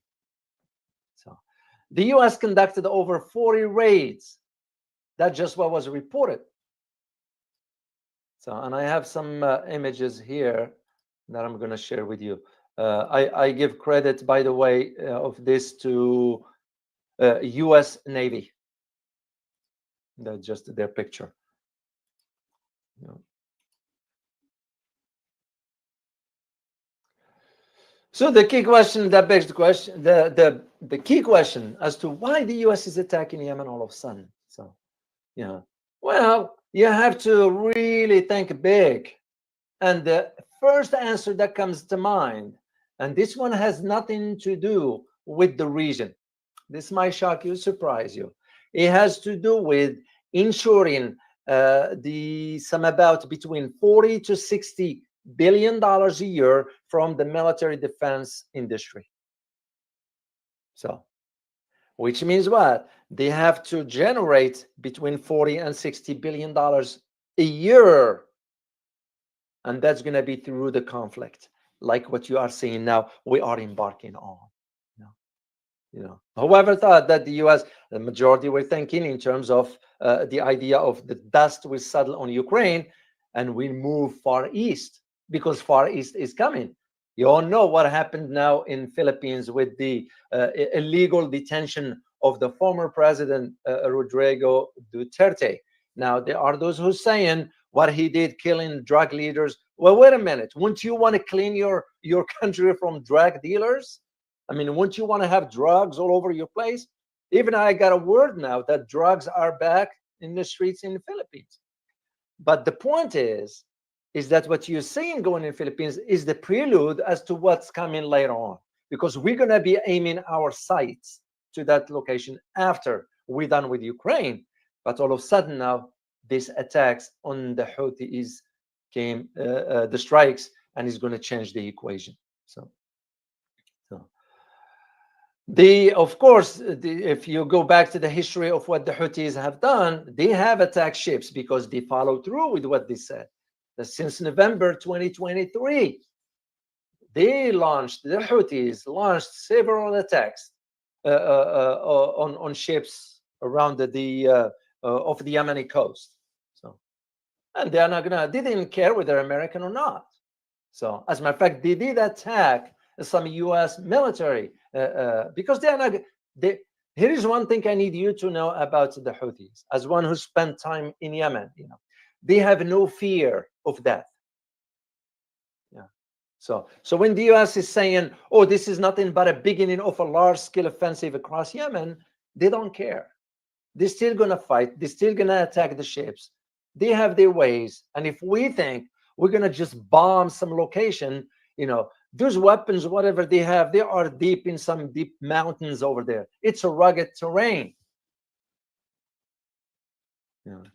And this is where, when we think that we're going to have to just flex our muscle with this show of, and all the pictures I'm going to show you here, guys, those belong to the US Navy, so I'll give credit for that. When we think we're going to show this mighty, the Hornet here, it's the F, yeah, that's Hornet. And this picture goes to chief photographer for the Navy. You have to give credit, guys, because that's the right thing to do. His name is Greg McCresh. So this is the Harry Truman. That's the one that launched the. But when you look at the locations of where we are targeting, and those are the missiles or bomb that have been dropped, you're dropping it on a the poorest country in the world, in the Arab or the Muslim world, that is. And yet the Arab and Muslim leaders are just watching from the side. So I know the strikes came from the aircraft carrier, and for a reason. It's because no Arab country will want to be seen as allowing the missiles to be launched from its territory. But don't trust that. The Arab leaders will do more to help the Americans that you can even imagine. Shame on them for that. So it becomes the idea of why the US is saying, well, we have to free the navigation on the Red Sea. So why the Red Sea is important to begin with? Well, because the Red Sea is very strategic. It's a very vital maritime trade routes, you're looking at about between 10 to 12% of global trade that passing through those waters. So once you look back into right here, I have a map here, and we give credit here to the port economics management. That's their picture here. When you think about the Red Sea, so where the red line is, guys, that goes through Yemen. If that is blocked, just look where, if you have a shipment from Netherlands to Singapore, if a Red Sea is closed, then they have to go all the way around the Cape of Good Hope in South Africa and cross through the Indian Ocean from the bottom all the way to Singapore. That's just an example. Just to give you an example. This is why the maritime of the Red Sea is very, very, very, very crucial. Think about it also when you remember the map I showed you earlier for the Bab el-Mandeb. Let me bring it back up for you to understand.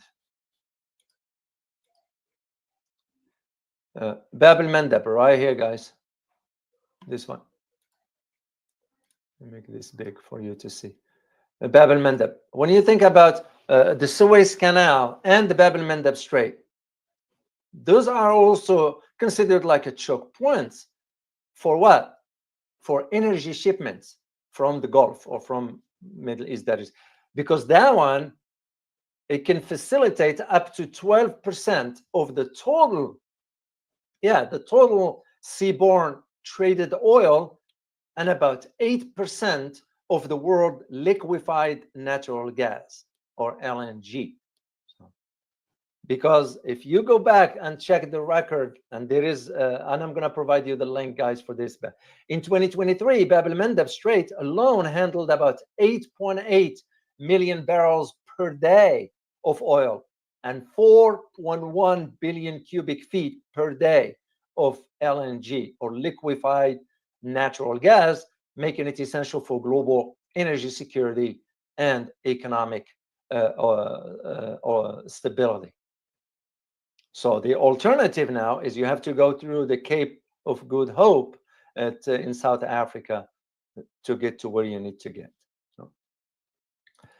But the key important in all this to understand of why is the US doing this, sort of the objective, if I may share this with you. And once again, I had a chance to read an article by Mohammed Al-Minshawi.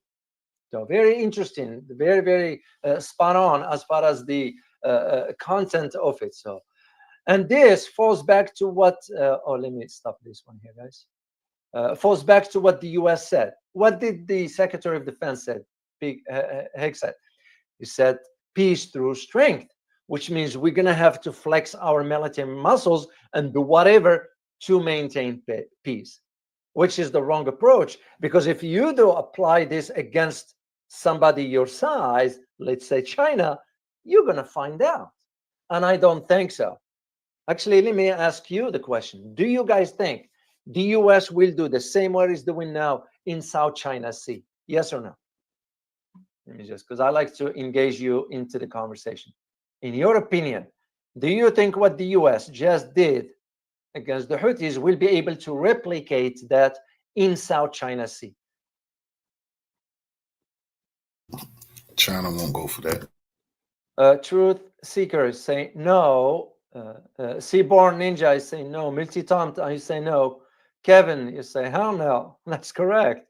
Hang G, you say go around South Africa. Okay, that's not. Army with Harmony, no.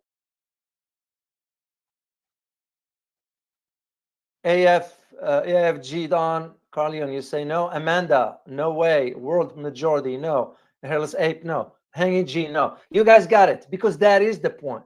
They won't be able to, because we might not be able to fight someone our size.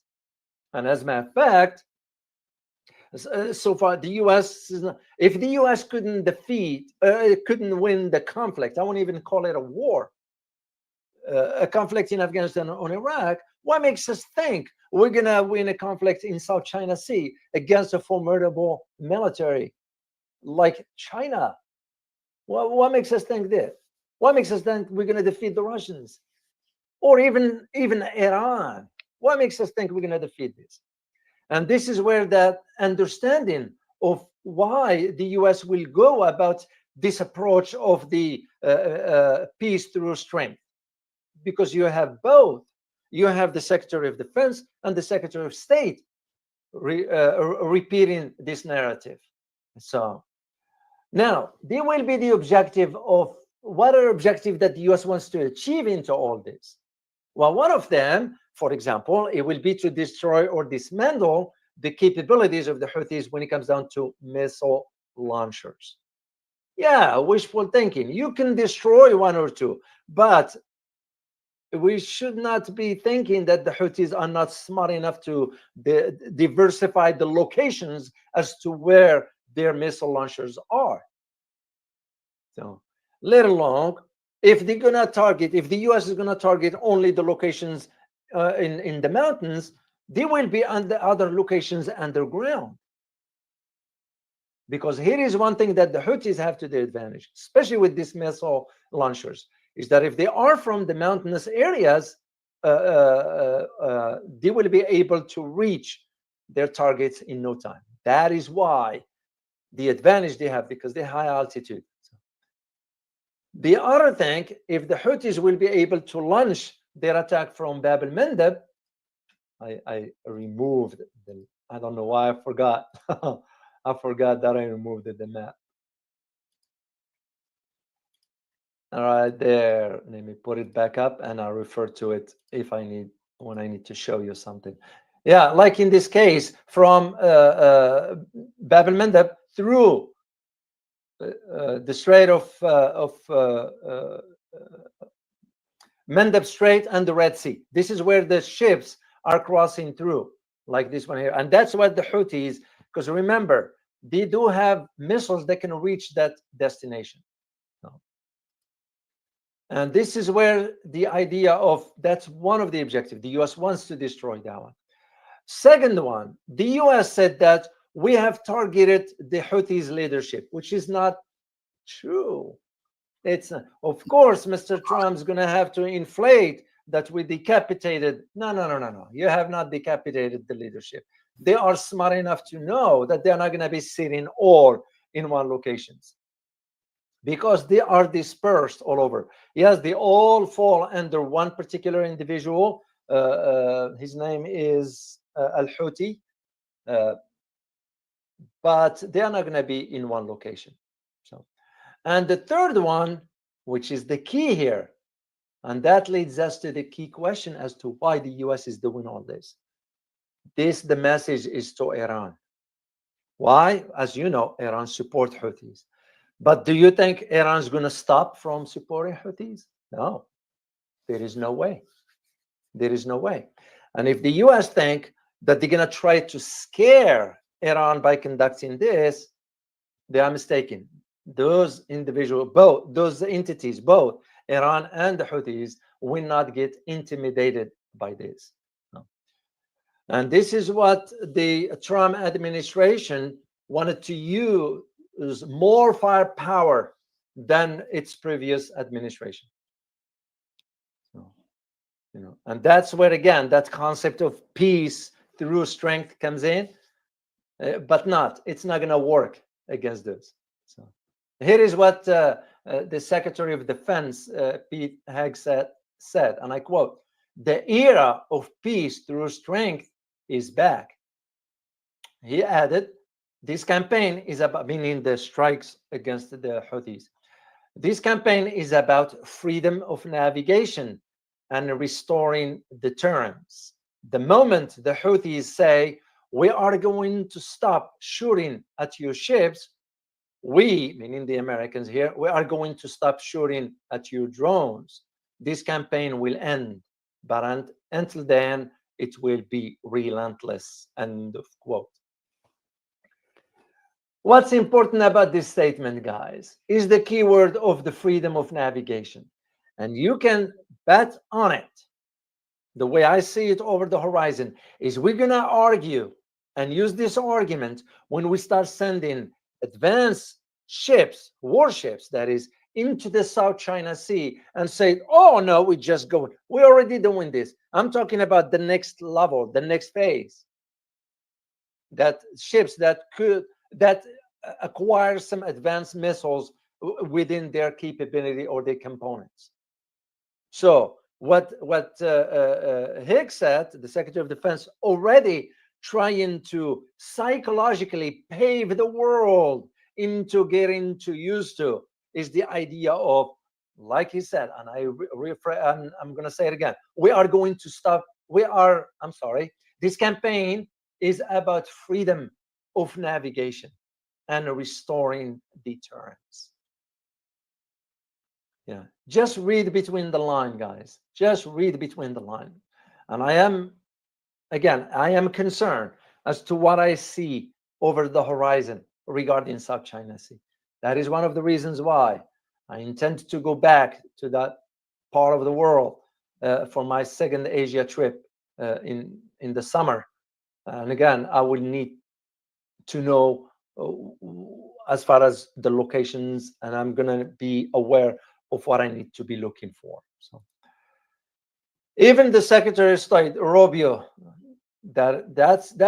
he also said that here is what I couldn't disagree more with what he's saying here regarding the attacks on the Houthis. Here is what he said. He said, and I quote, over the past 18 months, the Houthis have struck or attacked U.S. military naval vessels 174 times and attacked commercial shipping vessels 145 times. So they are a group of pirate gangs with precision-guided anti-ship weapons in one of the most important shipping lanes in the world. This cannot continue. End of quote. Well, first of all, Mr. Secretary, you need to look at how many attacks the Houthis did against our naval vessels versus how many they did against commercial. 174 against 145. And it tells you they don't fear the American military hardware. Second thing is that the group is not a pirate. Houthis are not a pirate. They are well-armed movement. And they are, matter of fact, in charge of Yemen right now. Because if they weren't, why haven't we been able to lift the blockade they imposed for so many months? And they're only asking one thing, and that thing they're asking is for Israel to lift its blockade on Gaza regarding the food and so forth, assistance. Because here's the thing. If you go back a few months ago, the Houthis said, if a ceasefire is reached, we will stop attacks. And they did. So I don't think so the Houthis lie. I don't think so. And if they say something, they follow through. Unlike the Arab and Muslim leaders, the incompetent one, they can even take stand, which is really, really shameful. I'm sure the Muslim and the Arab population, and I'm not blaming the Arab population, guys, we make a distinction here, is the leaders. But the Arab population understand this reality. Because the leaders, it's like what we've seen in Syria recently.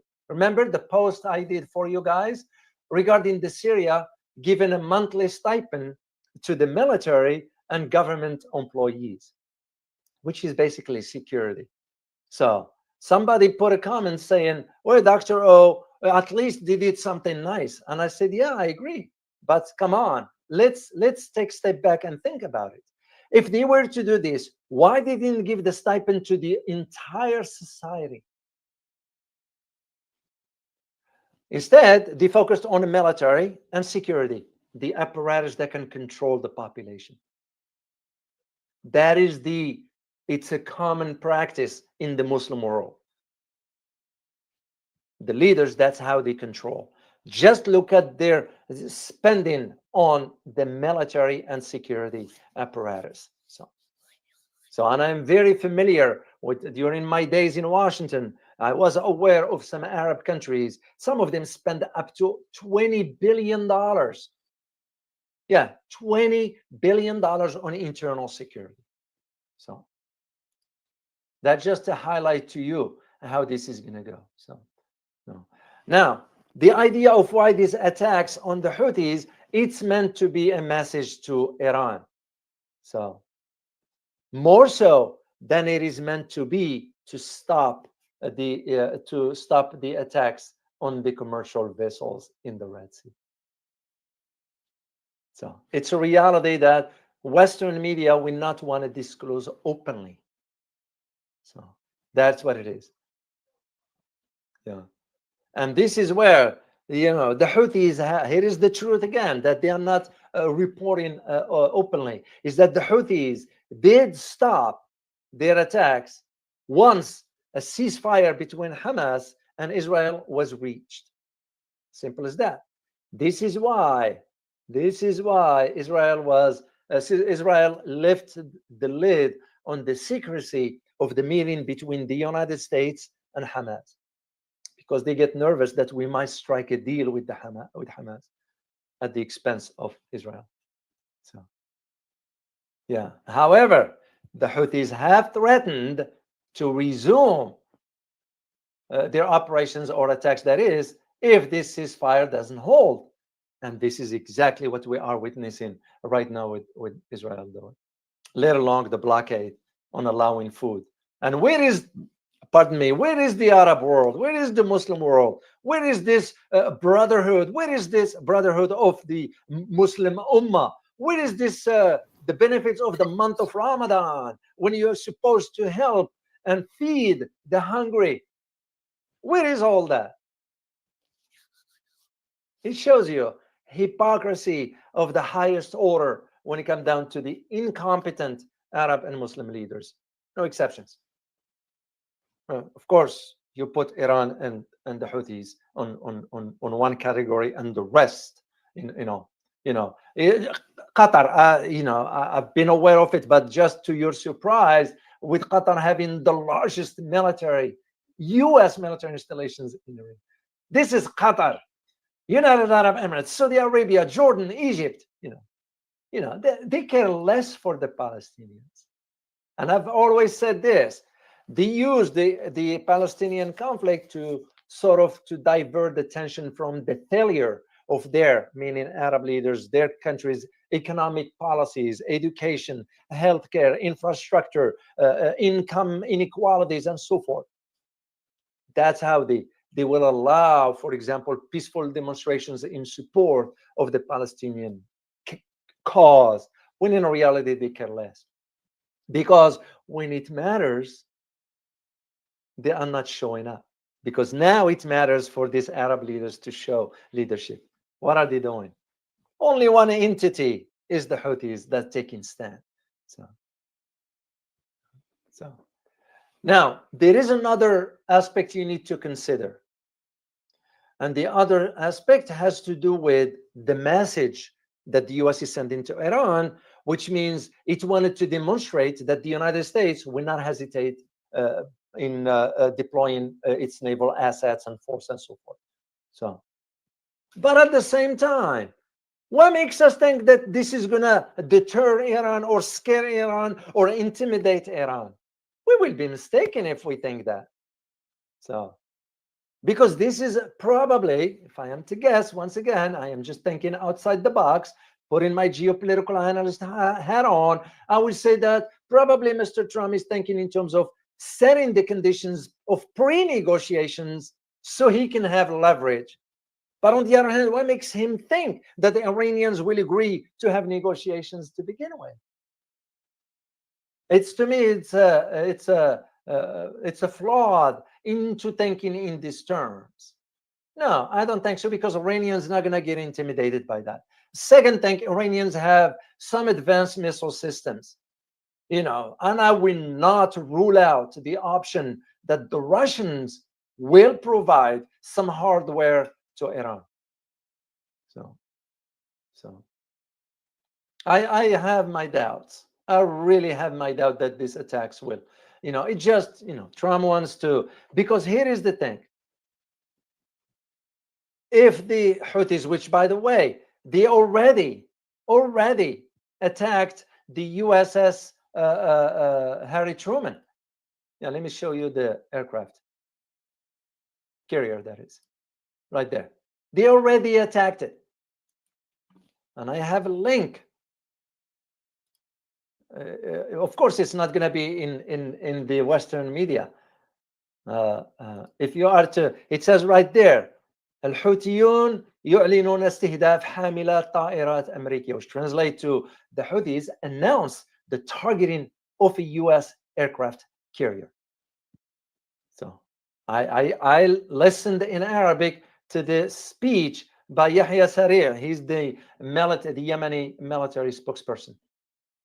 It's this person right here. I kept a picture right here. This one.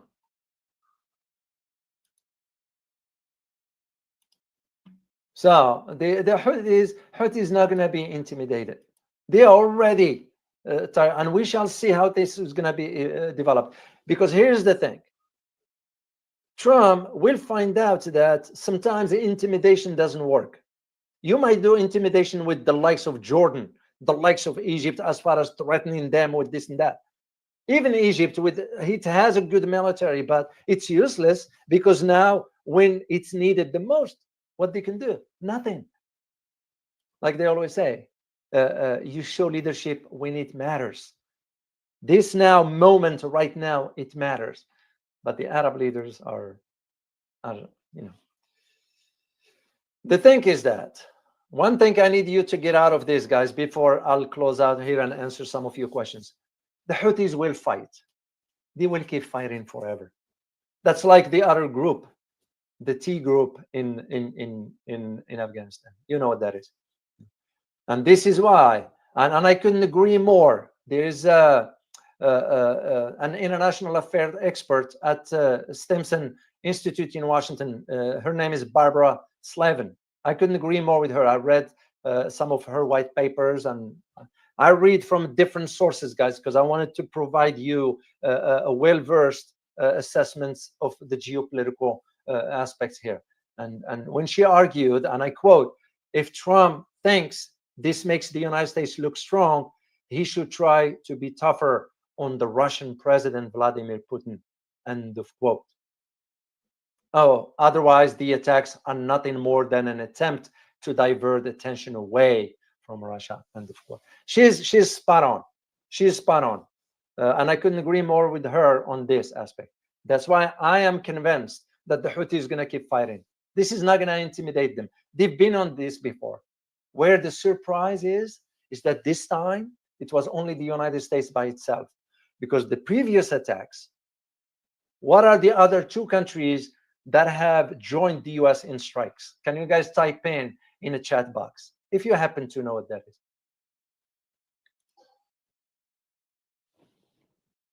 Oh, first of all, I want to say thank you to Kevin the Baptist. I can't thank you enough, man. I just saw this one here. Sorry, earlier I didn't see it. Kevin, Dr. O, given the stupid attacks on Yemen by the US, how close do you think we are to the US directly attacking Iran? You know, I'm going to go ahead and answer questions, and I'll get back to your answer, guys, about this one. No, we are not close. You know, no matter what you hear, no matter what you see, you know, it's a calculated risk. And Mr. Trump is weighing the options. And he knows the hardliners in Washington is going to push him into that. Because remember, the overall objective of all this, beside the message to Iran, is to ensure between 40 and 60 billion dollars a year of revenues for the military industrial complex. That is what's the objective of. Now, this one as being closer to no. Yeah, we could get, but the US will have to think twice before launching its attack. And if they do, then Iran will be within its own right to defend itself, because that's under international law. Even the Houthis now have the right to respond, and that's why they went ahead and attacked the USS Harry Truman. So once again,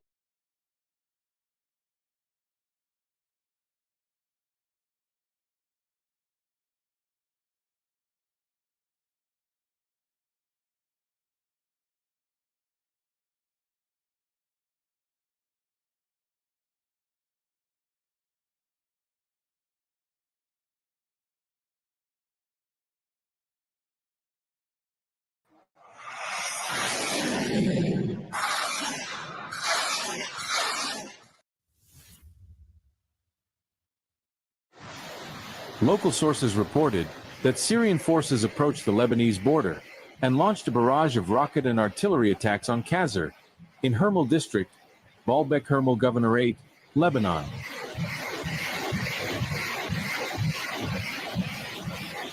Videos emerged on the internet on March 17, 2025, showing the indiscriminate shelling on the night of March 16th by Syrian regime forces from Al-Qusair countryside in Syria.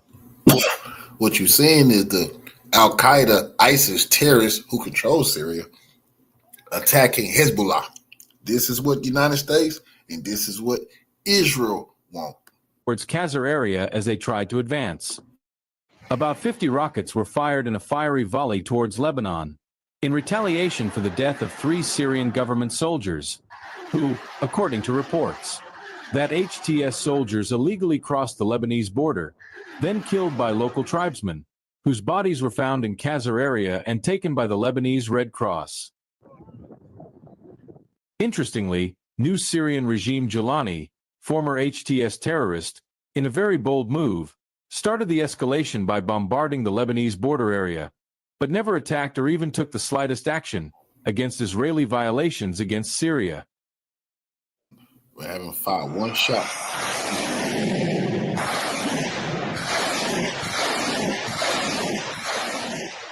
Residents of Qasr area shared videos of the extensive damage caused by the repeated attacks, with rockets and artillery hitting civilian homes. One video shared online showed a house damaged, while others were forced to flee following the escalation of tensions near Qasr following a hail of Syrian rockets. According to initial reports, at least 5 Lebanese civilians were reported killed or injured in the latest aggression by New Syria. This has left the Lebanese-Syrian border area around Qasr on the brink of explosion due to the use of artillery violence. The Syrian attack creates the opportunity for further escalation if it becomes more involved with Hezbollah Lebanon. But this is in contrast. If Israeli tank convoy enters Syria, the regime remains silent.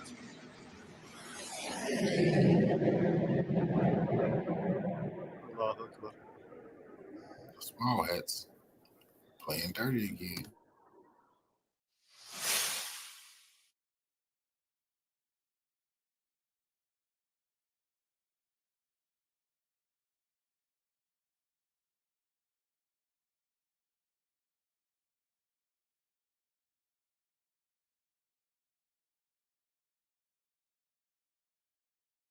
From Syria.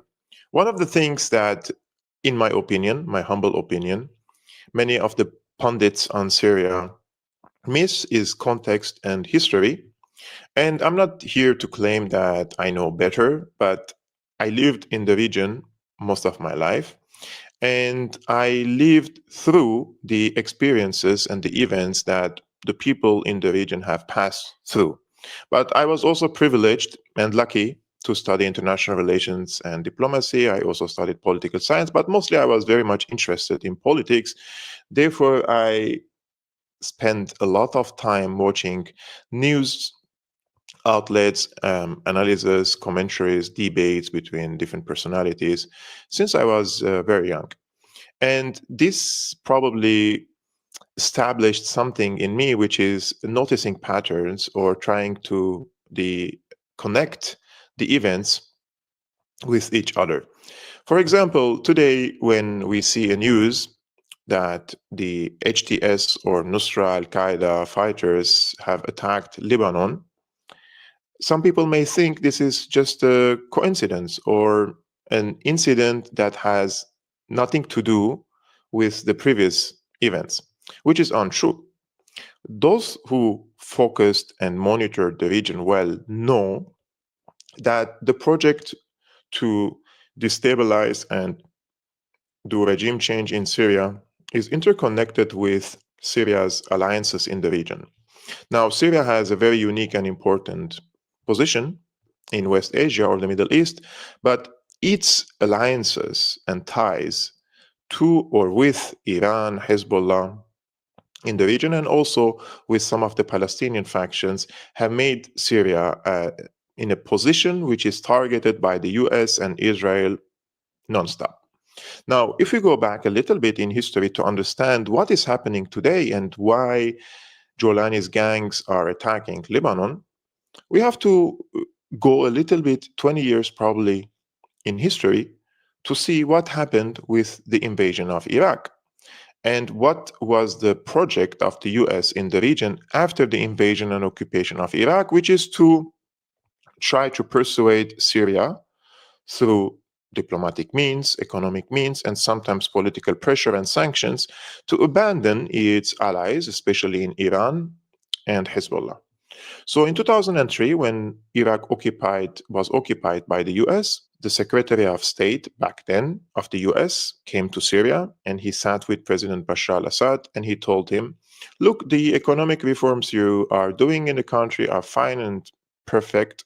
Basically, you're opening up the economy to the outside world, but that is not enough. We are expecting from you to reorient Syria's geopolitical position from this so-called axis of resistance into the moderate Arab camp. And the moderate Arab camp is Saudi Arabia, the UAE, Bahrain, Egypt, Jordan, etc. The countries which already normalize relations with Israel, whether tacitly or in public. And Assad rejected that, rejected to cut the supply chains to Hezbollah, rejected to abandon the Palestinian factions in Damascus, and this has made him the main target for the US. So in 2004, there has been a lot of talk about the Syrian presence in Lebanon. All of a sudden, this topic has become a priority for the US, France, Israel, etc. So they wanted to kick the Syrian forces out of Lebanon, which Syria through Lebanon can establish a certain leverage not only over Lebanon but also over Israel, because now many of the sensitive locations in Syria, military locations, were protected by the Syrian air defenses inside Lebanon and not only inside Syria. So Syria had a big network of air defenses in both countries. So they want to kick the Syrian forces out. And it is quite difficult to force Syria to leave without internal pressure inside Lebanon. So here comes the intelligence role, basically. And in my opinion, this is my humble opinion, of course, I might be correct or I might be wrong, but I believe in this theory, and that is foreign powers assassinated the former prime minister of Lebanon. Who is this foreign intelligence? I cannot really determine exactly who was, but I could also see who benefited from the assassination and who capitalized on the assassination and who managed to have a stronger grip over Lebanon after the assassination of the prime minister, Rafiq al-Hariri, who had good relationship with France, also had a good relationship in Syria. It's not like they were enemies, but Rafiq al-Hariri has been a very important political figure in Lebanon and especially among the Sunni Muslims. And since the anti-Syria camp, let's say, want to kick the Syrian forces out of Lebanon, they have, in my opinion, assassinated the former prime minister of Lebanon, Rafiq al-Hariri, in order to turn the Lebanese public against the Syrian army presence inside Lebanon. And true enough, once the assassination happened, all the major mainstream media outlets, politicians, even in the Arabic world, like in Al Arabiya or all these Al Hurra and other TV outlets, which either belong to Saudi Arabia or Qatar or the Americans, they have all accused Syria and Assad for the assassination. So this created a huge negative sentiments inside Lebanon, and here comes the role of the US Embassy, which is to trigger a color revolution. And this has happened. It was called the Syria Revolution against the Syrian presence inside Lebanon, and Syria came under immense pressure to withdraw from Lebanon, which they did, leaving many of their heavy weaponry in the hands of Hezbollah. So this was in 2005.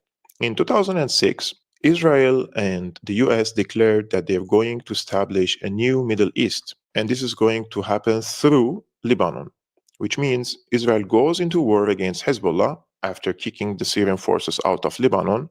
They thought that they can destroy Hezbollah completely, and by doing so, Syria will lose its major ally in the region and its leverage basically over Lebanon and over Israel.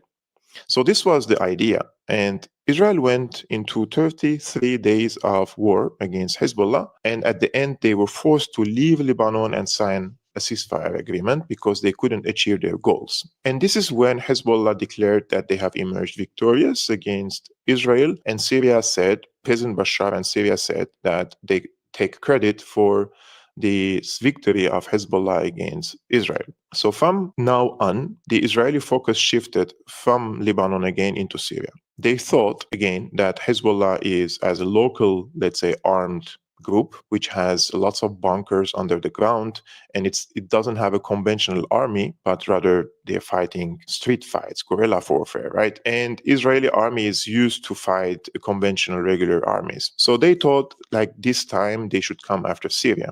And true enough, they have been preparing, Israel, the US, France, Britain, many of the powers, they're preparing for regime change in Syria. And this has started in 2011. So in 2011, everybody knows the context, everybody knows the history. A so-called revolution started, which was an armed insurgency against the Assad government. And in a matter of 1 year, when you follow the developments and the advancement of the so-called Free Syrian Army, and of course, Al-Nusra Front, the offshoot of Al-Qaeda in Syria, they were focusing a lot on the city of Homs and all the villages around it on the west of Homs, on the borders with Lebanon, especially the city of Qusayr. So city of Qusayr for Hezbollah was a warning and a red flag that if these FSA Nusra fighters occupy Al-Qusayr, then they will lose one of their major supply chain routes with Lebanon.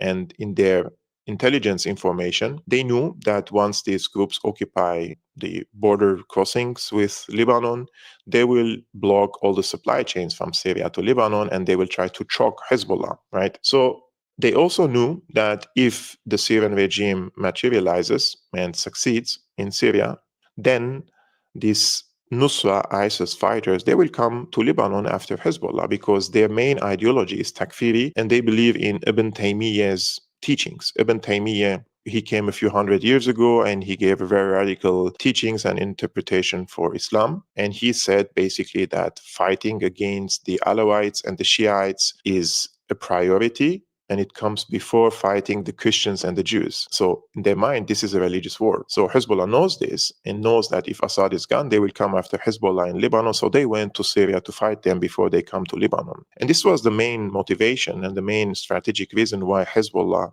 got involved in the Syrian war. And once Hezbollah intervened in 2012, 2013, during this time, Bandar bin Sultan has become the head of the Saudi intelligence back then, national intelligence. He has taken over the file of Syria from Qatar, and he supported Al-Qaeda, Al-Nusra, and ISIS. He wanted to allocate $2 trillion to oust Assad. They couldn't, but they managed to collect tens of billions of dollars to oust Assad in this case. But during this time, once Bandar bin Sultan came to power, we have witnessed an acceleration of car bombs going into Lebanon. So Hezbollah's assessment here was correct that these militants, they're not only going to occupy Syria, but they're going to come to Lebanon. So the Jolani gangs and Baghdadi gangs, the leader of Nusra and ISIS, they started sending car bombs to Lebanon. One of the times, which I used to work in Beirut, one of the car bombs exploded 1 kilometer away from my office. So they were sending car bombs like weekly basis into the southern suburbs of Beirut,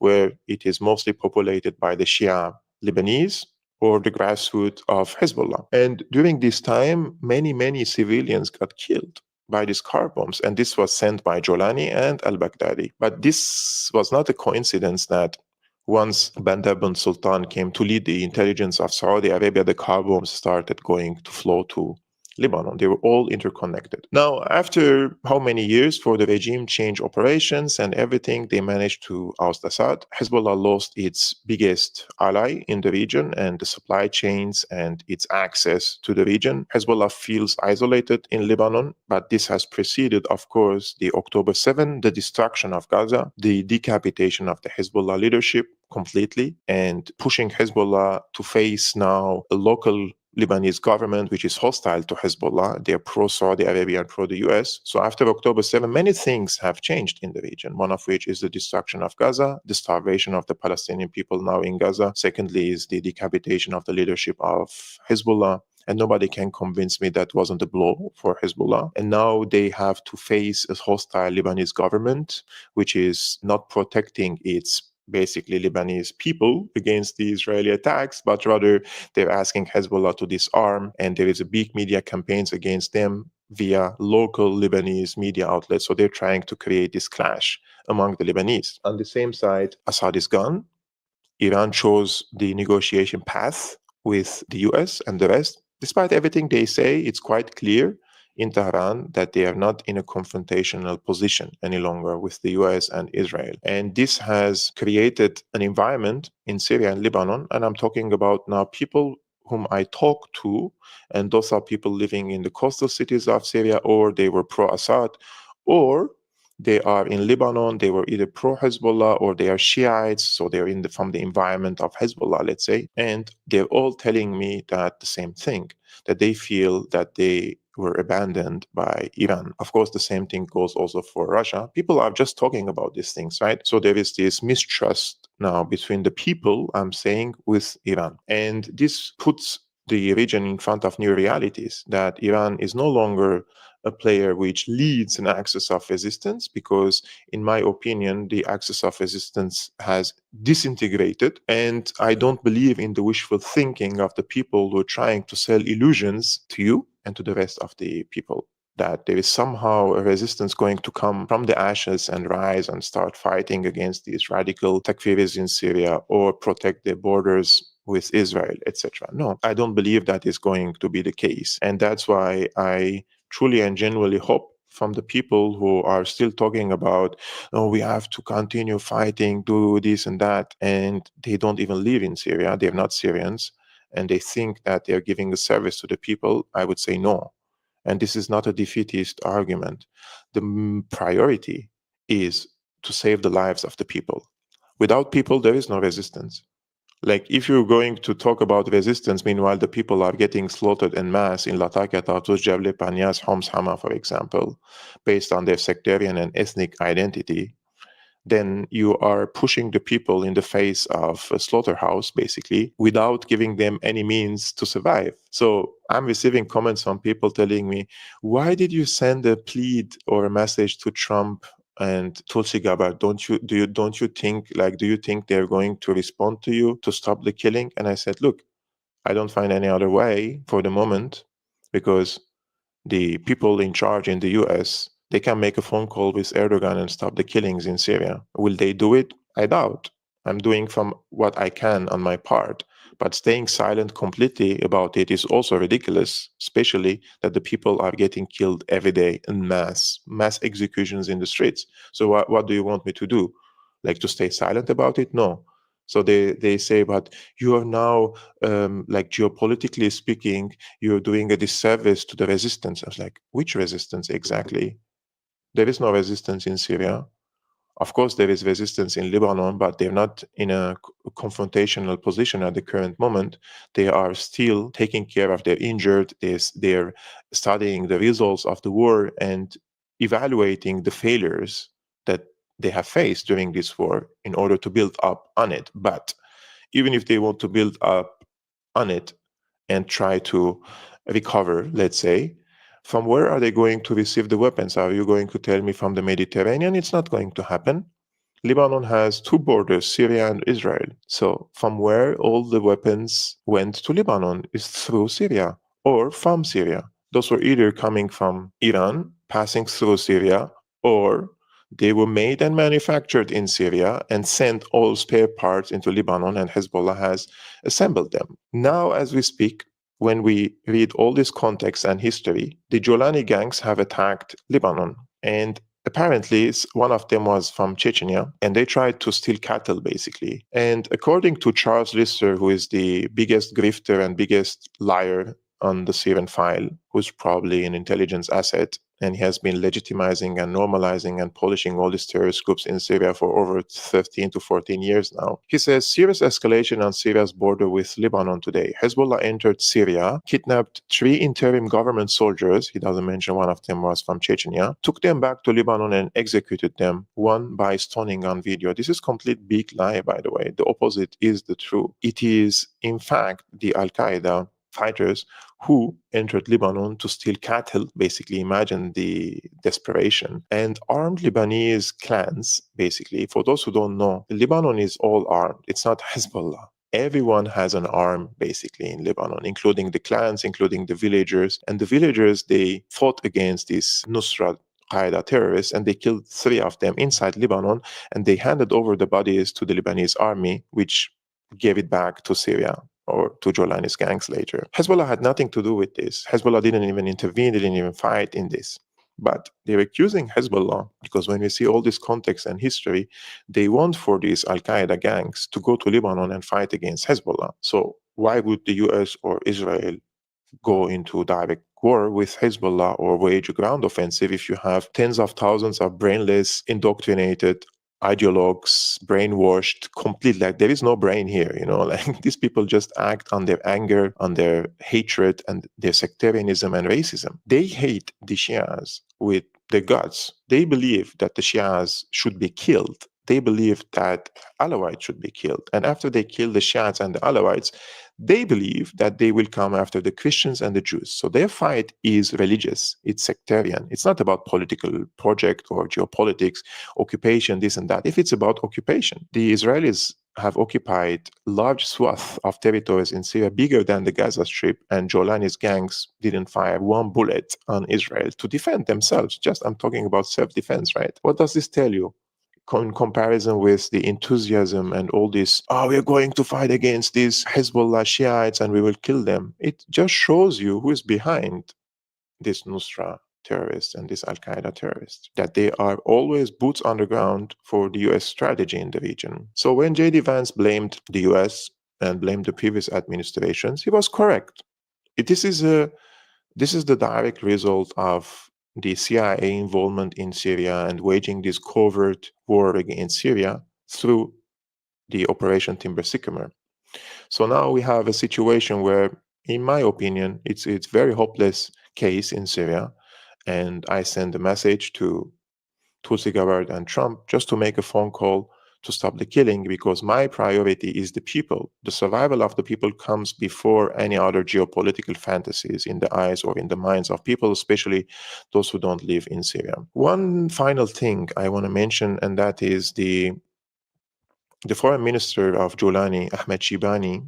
His name is Ahmed Shibani. He landed in Brussels today. And in my opinion, this is an absolute disgrace for the EU to roll out a red carpet for a man representing a sectarian regime that is systematically slaughtering Syrian Alawites and Syrian Christians. And rumors claim that Qatar pressed the EU Commission into keeping the invitation intact even after these horrific massacres, all documented on video. And this is just like, what can I say about it? It's a shame. It's a big shame. Like a shame on the EU for this betrayal of its so-called values, because they say this is a value-based politics, right? This is something like we are the moral people, we have values, and we have to champion the value-based policies, which means our policies are all based on values. I don't know what to say about this, seriously. Finally, it is rumored that Abu Muhammad al-Jolani, the self-selected president of Syria, has been interviewed by the Israeli Yedioth Ahronot newspaper, and this is going to